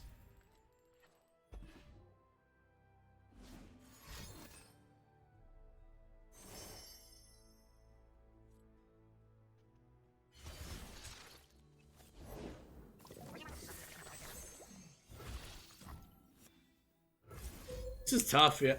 Maybe I pass because we actually want our decimate. We want our decimate to get hit there. Like, it's weird. I don't want to demolitionist the I don't want to demolitionist the 2/1.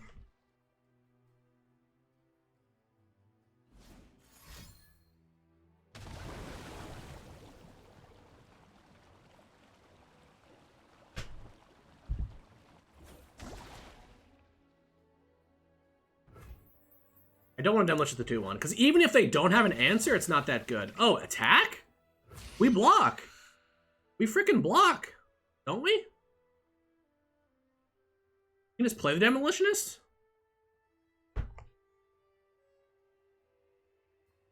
Alright. We take.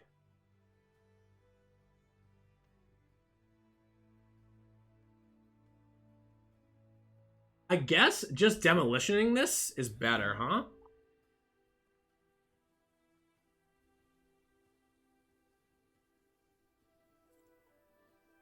Or we could just play it slow and try to draw more burn. Because unfortunately our Doom Beast has no attack.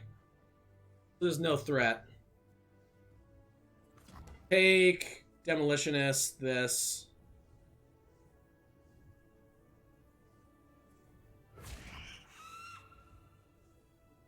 No, we don't block. We don't block. We can draw Skitterer, right? We could draw like a house spider. Let's fucking go! Spider aggro god! A fucking genius.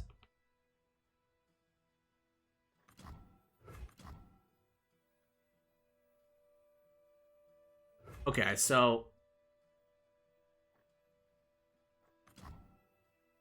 we just do this. And then we can, if they do nothing, we attack. If they do something, we demolitionist here. The problem is, like, odds they have a Mystic Shot just chilling in their hand is super high. Oh, okay. Planting or activating? Activating.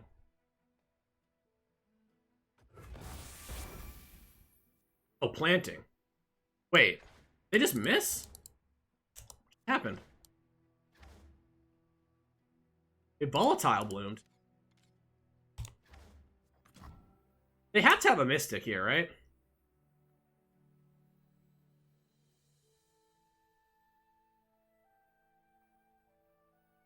So, is there any merit to hitting the onlooker?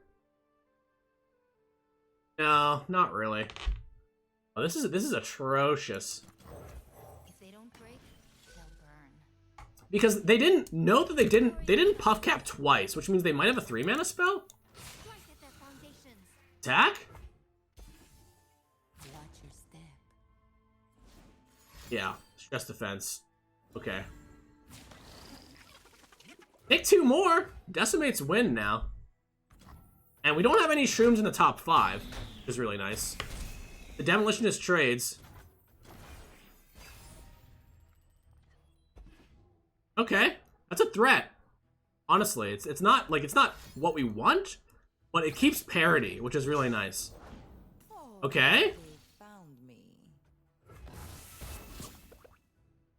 Somehow alive? A special breed. What? Can I take ever? If I take, I could draw like Stalking Shadows. No, we just block, right? Fuck. Stalking Shadows into Skitterer, double shrink. We only have 1 Skitterer left.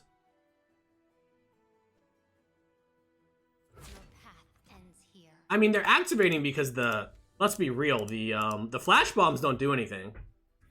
Flash bombs literally do nothing because they already have enough blockers. Yeah, what do we block with? Routes closed. Guess we block with a 3-2, huh? The 2-3 lives through Mystic Shot, which is really relevant because the Mystic Shot could maybe deal 5 damage to me.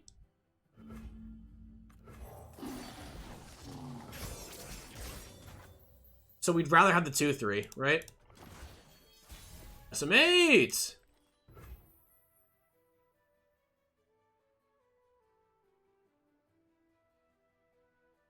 I just play it? I could draw a Doom Beast, which makes playing it kind of bad, but the good part about playing it is... if I trade for the 1-1... If I trade for the 1-1, then this can block a 5-power unit. I believe we just wait, though, because we could draw Doom Beast next turn, or we could draw Unto Dusk. Uh-oh. Yeah, this is looking rough. This is looking real rough. 2, 3, 4. So, I have to play the Stygian now, huh?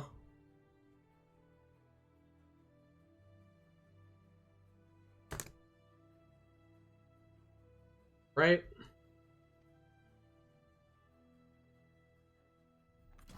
It's kind of bad into a Pokey Stick. That's what makes it bad. Or a Poison Dart, which are likely cards. I think we wait? Oh, do we die, though? Problem is, Doom Beast can make us live for one more turn if we draw it, or if we draw Unto Dusk, that's one of our outs. So I think we pass. We pass.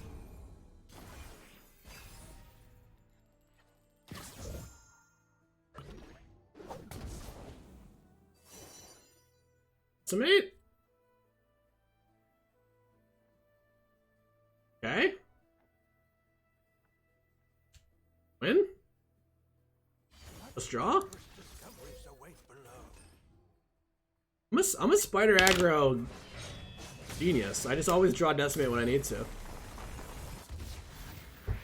That prank was literally brutal. I went from like winning the game to losing the game off of that prank.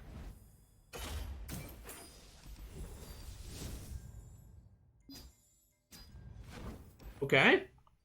Maybe we go till we lose. Maybe we go till we lose. I coded it to draw Decimate, yeah. What's interesting there is, like, we missed 1 damage earlier on the Puffcat Peddlers. We furthered the Peddler, but it actually ended up paying for itself, I think. Because we dealt, what? We dealt 4 damage with attacks after that. So it actually ended up being a clever play. I think that they might have been able to win. Oh, rematch? They might have been able to win. They attacked their Puffcat Pup into my Elise, which ended up being quite poor. We really want to see Legion Rearguard. Even Precious Pet is good.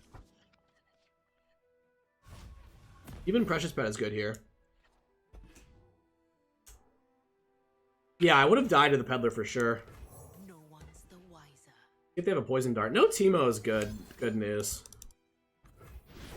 What's interesting is that, like, Elise is normally unstoppable, but actually Puffcat Pup into blocking the Elise is actually kind of good. Okay, we could level Elise this game. Oncologist. Yep. Take our 2 damage. Take our 2 damage here. Did this deck play Vile Feast? I actually really like Vile Feast and Spider Aggro, since it's so ridiculously tempo positive.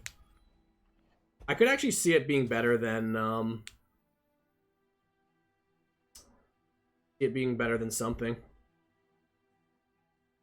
So Snap Pass. Or does just get Mystic Shot. I don't mind forcing the Mystic Shot because I have the House Spider, but this is better against Mystic Shot, right? The House Spider. Because the 1/1 blocks over here. Also, if we draw Skitterer, it's pretty nice. There's Unto Dusk. This is interesting. I could Stalking Shadows now because we could hit like an Onlooker. The problem though is I almost want Stalking Shadows into Doom Beast at some point. And this is where like Stalking Shadows is actually kind of difficult to play down as 3. Having that burst speed Doom Beast is super nice. What are the odds of us hitting Onlooker? I think we do develop here though. And them not having Caitlyn is nice. I think we just do this. It's a perfect mana bank. And attacking definitely feels bad. Because they don't have a clean answer to Elise. I guess sometimes they have something. You see that last game? They have a Pokestick and a Mystic. We end up losing the 1-1. Oh, they do have some fumes. Yeah, this ended up being pretty poor for us.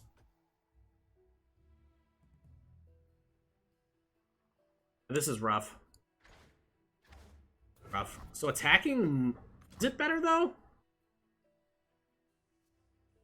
Maybe better. Okay, that happens. Wild Feast would be so nuts here. Can I play this without pinging anything? So I like playing this now, and the reason is that Mystic Shot, I still get in 5 damage, right?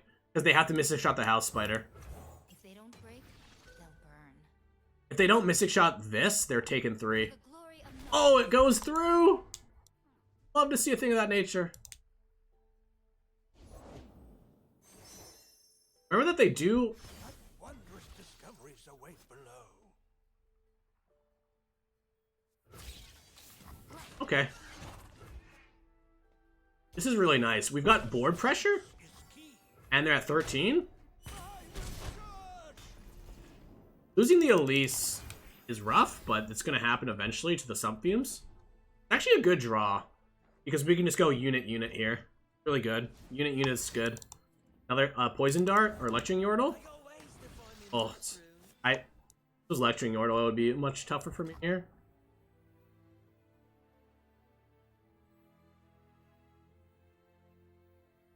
Yeah, we just do these.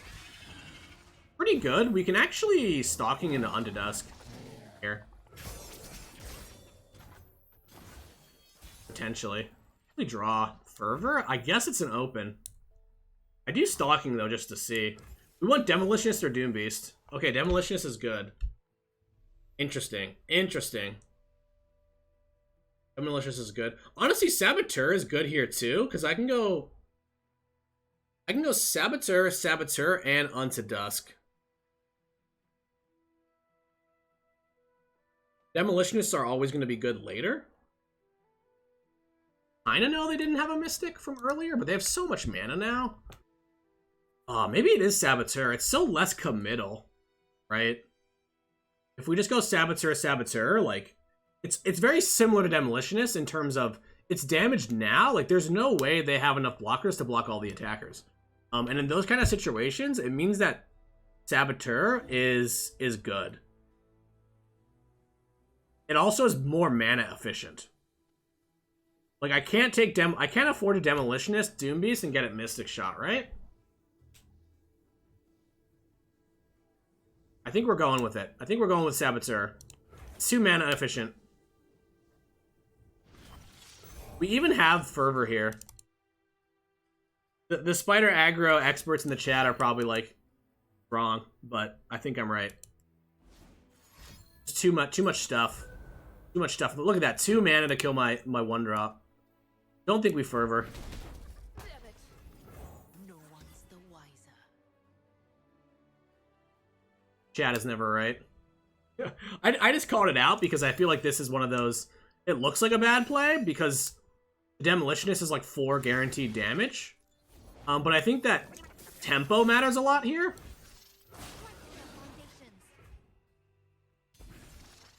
Because this is actually more damage than a Demolitionist if it gets in for 1 less mana, and I don't have to risk anything. So yeah, no, this is just obviously better, huh? Isn't it better to play the Ephemeral Saboteur? Yeah, it is. It is. I mean, they just killed the 3-2, though. I'm actually surprised they didn't kill the 3-2.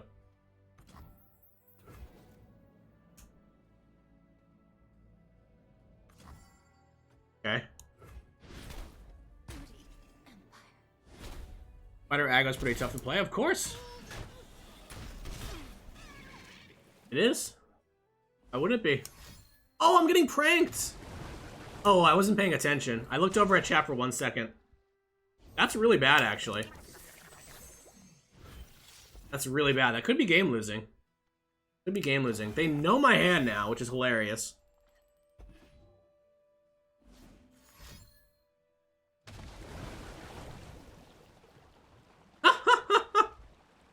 My bad.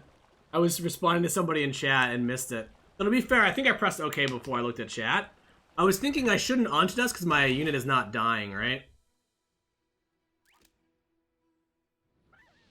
Nice. Such skill. Yeah, we just misplay horribly and win anyway. You love to see it.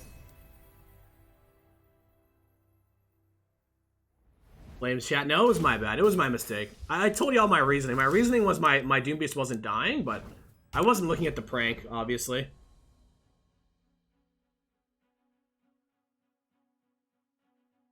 Solo Teemo is kind of interesting. I feel like Teemo Kate with Lecturing Yordles should actually be good against us. The problem is they just don't have Kate or Lecturing Yordle as these like crazy good blockers.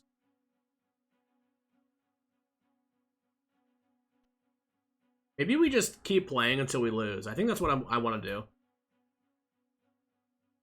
Yeah, the Unto Dusk there was interesting. If it was Brothers Bond, we would have just killed, but it still caused more committal than I would want. Okay, Star Shaping deck. Star Shaping deck is tough. But generally what you do against Star Shaping decks is you just develop board. I mean, obviously that's what you do all the time, but what I mean is like, developing board is extra strong. The problem is they're gonna have pings. This is the Allen do nothing deck, right? Like it's like a Yordle Captain deck. Zoe. Another Shelfbook deck, yeah. Yeah, this Unto Dusk, I don't know. I think it's bad. I think it's bad. Like the ratio is just not just is weird. Because you need a Doom base in play. Okay, group shot. I was gonna say group shot would be gross, and they have one. Fortunate. Yeah, I don't know. The Unto Dusk is just scuffed. Okay.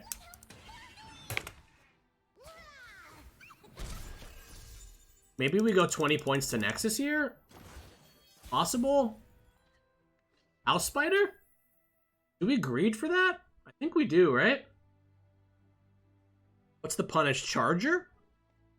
Charger is only a little bit of a punish, right? I don't know. I don't even know what's in the deck. There's so much random crap in the deck.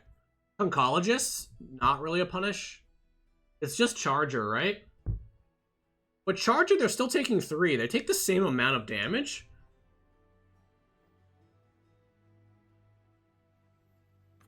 Yeah, we just greed for it.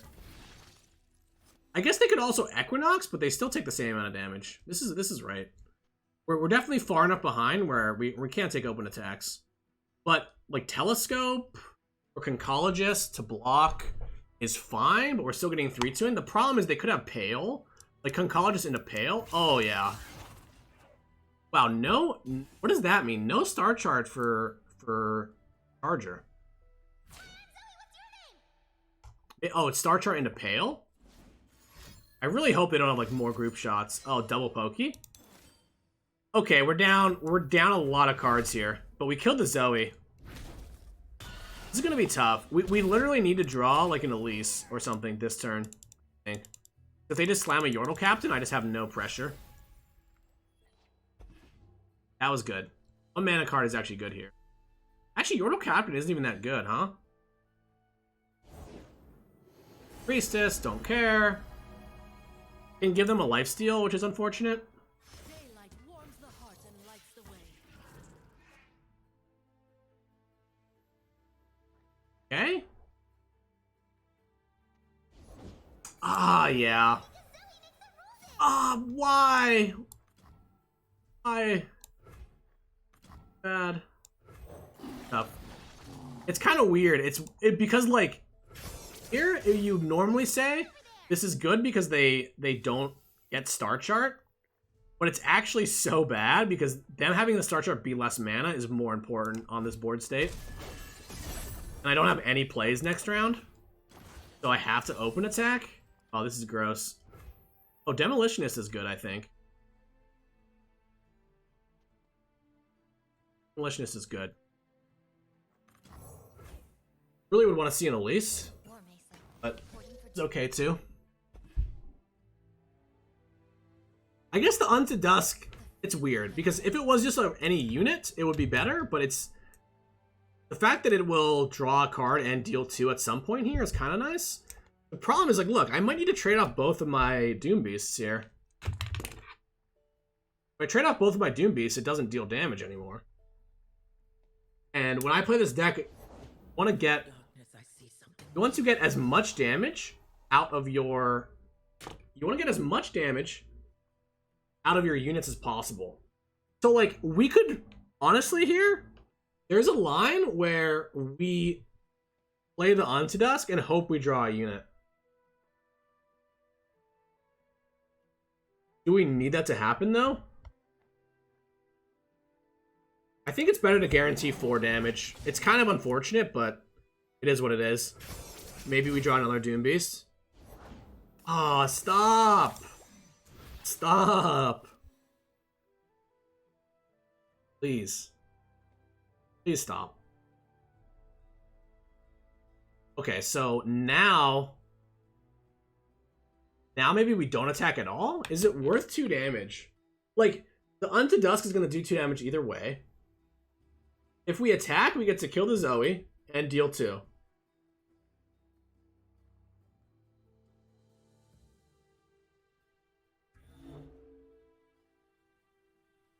They could have another group shot, which is just backbreaking. This is 6 damage, though. I only have 1 Doom Beast left.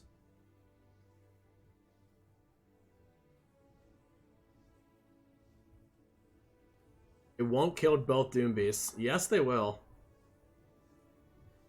I think it has to be an attack. It's the same amount of damage. I mean, this... I guess it's less if they have group shot, but... I guess they could greed block here, but there's no way. Yeah, there's no way that you take the extra damage, right?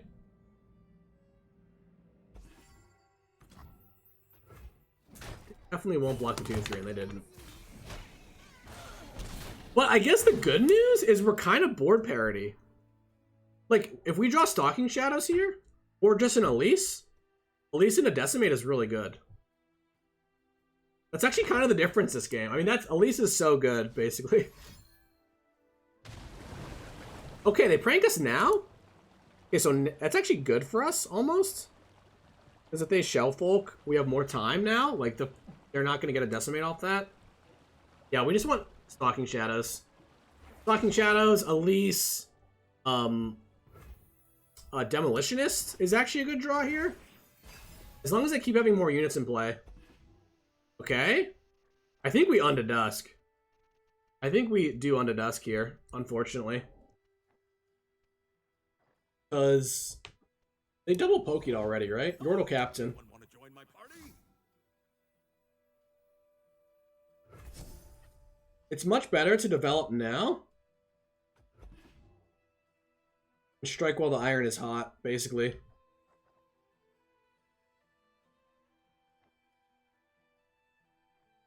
gonna be tough. It's gonna be tough. Maybe they don't have a Star Shaping. And we draw Decimates.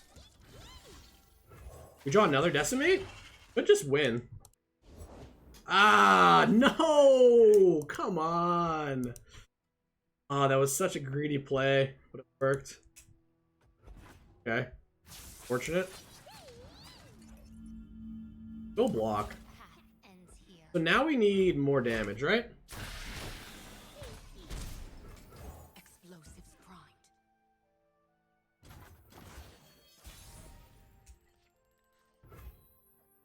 Play another one.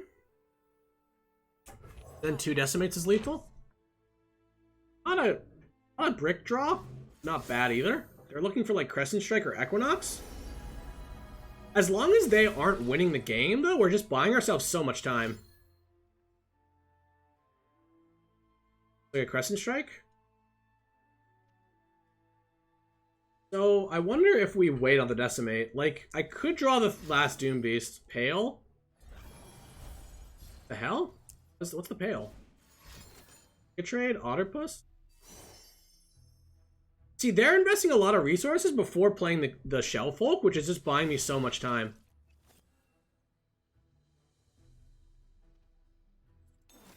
Group shot.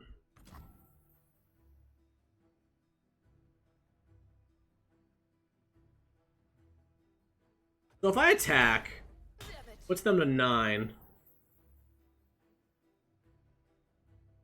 Doesn't actually change what wins the game for me, right?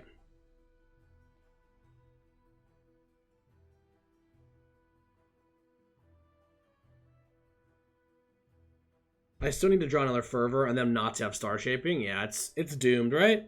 I think we just don't attack because blocking, like healing our Nexus for 5 by blocking is better than dealing 1. So in a world where they have Star Shaping, can we ever win if they have it? They're at 14. I guess we just wait. I don't see a reason to do anything. And we wait on the Decimate too. We could draw a Doom Beast next turn. Very sad. Sometimes playing aggro is depressing? Maybe. I'm trying to figure out if there's anything I could do this game.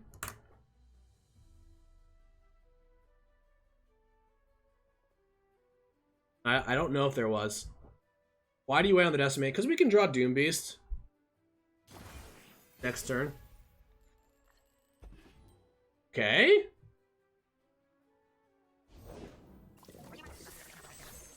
Welcome to the team.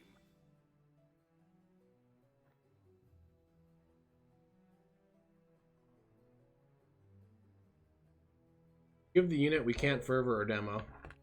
Right, that's why we don't attack. Because of Fervor and stuff. And also just blocking is worth a lot. Blocking could potentially give me one more round.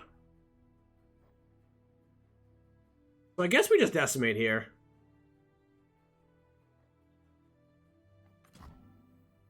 I mean, it's going to be a Star Shaping, right? So, just like, never not. And if it is, we might be able to win, so we just don't really need to think anymore, I don't think. Because if we draw a Decimate, we might win. Just do your best, okay? One sling, a bunch of Yeah. Are we dying here? Interesting. So what I should do... I forgot they had a 5-mana Celestial. So I die no matter what now, right? Unless I draw Stalking Shadows into Fervor. I should not Decimate. I should just hold up Fervor. But it's tough. Tough to see it that far ahead. GG.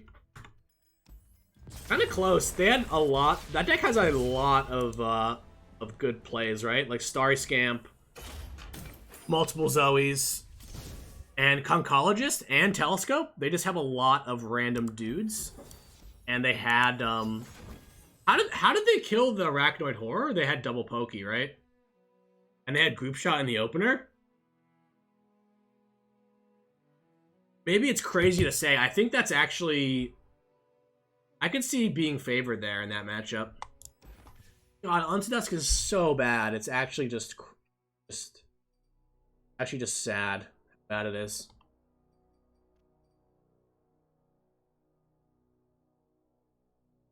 I mean, I get it. It's nice to have extra outs, but you're so rarely getting Doom Beast into play. Really?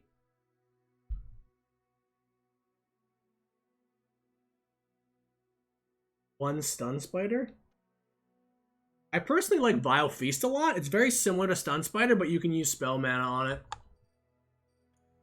Try that. Oh, I said I'd be done, though, so maybe I am done.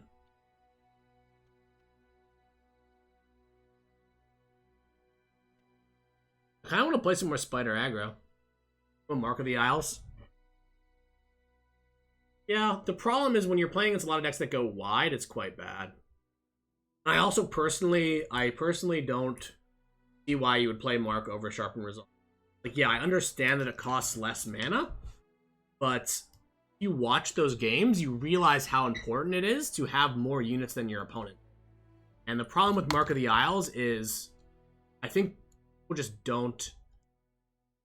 Yeah, people don't calculate that making a unit ephemeral is just so heinous, because then on your next attack round, you won't have more units than them.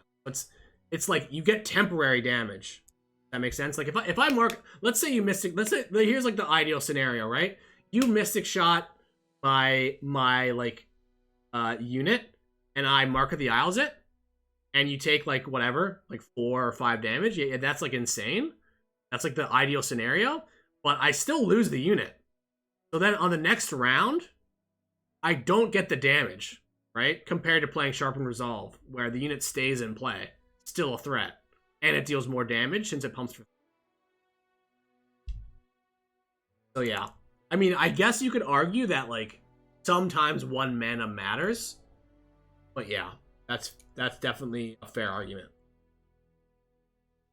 Unspeakable Horror. So here's what's crazy is I think that Vile Feast is better than Unspeakable Horror, because the way that I play the deck, like y'all saw, I mean, it's Spider Aggro, so there's only so many ways of playing, but the way you play is you just get all you do is try to get as much unit damage as possible.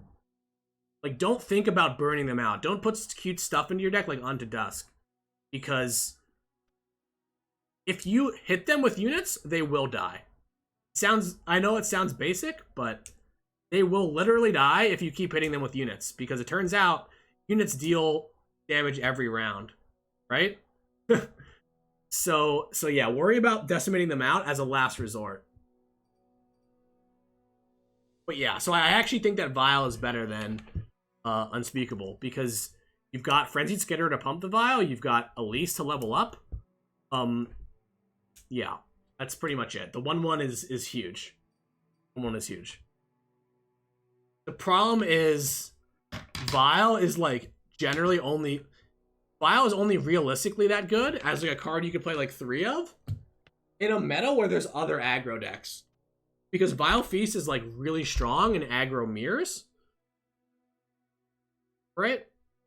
So yeah.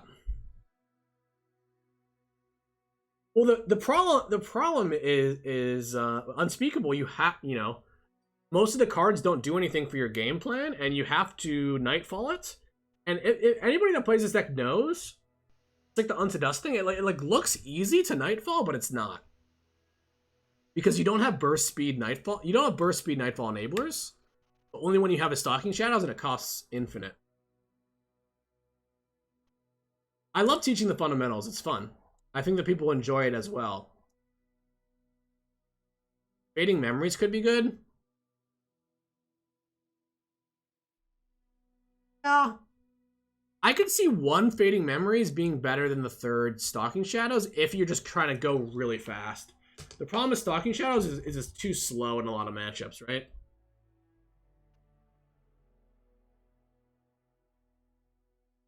Ultimately, I think that this last slot in Spiders has never been solved because there's no solution. Like, there's going to be a board state where Vile is insane. There's going to be a board state where Brothers Bond is insane. There's going to be a board state where Unto Dusk is insane. So it's just like, which way would you like to spike? I think in the past, I've played Brothers Bond in removal heavy metas. Like Kate Draven. That was meta. I played Sharpen Resolve. GG's though.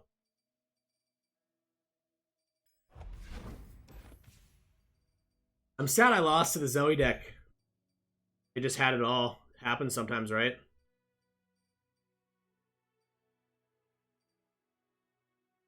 I also personally think that Onlooker is kind of overrated. But if you ever get the 1 mana Decimate off of it, it's so disgusting. Maybe I'll work on a good list. Maybe there's a list where you can play more Vile Feast. Actually. But yeah, I'm going to try to keep it to 4 hours. Maybe I'll play some Spiders off stream. And yeah, that's it for me. Thanks for tuning in, and I'll see everybody next time. A raid.